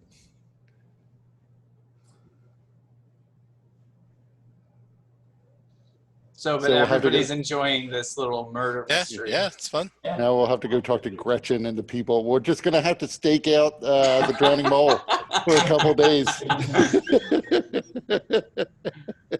Oh no, not that, said Declan. Shoot, guys. I guess I'll get this one. Yeah. I call dibs on this stakeout.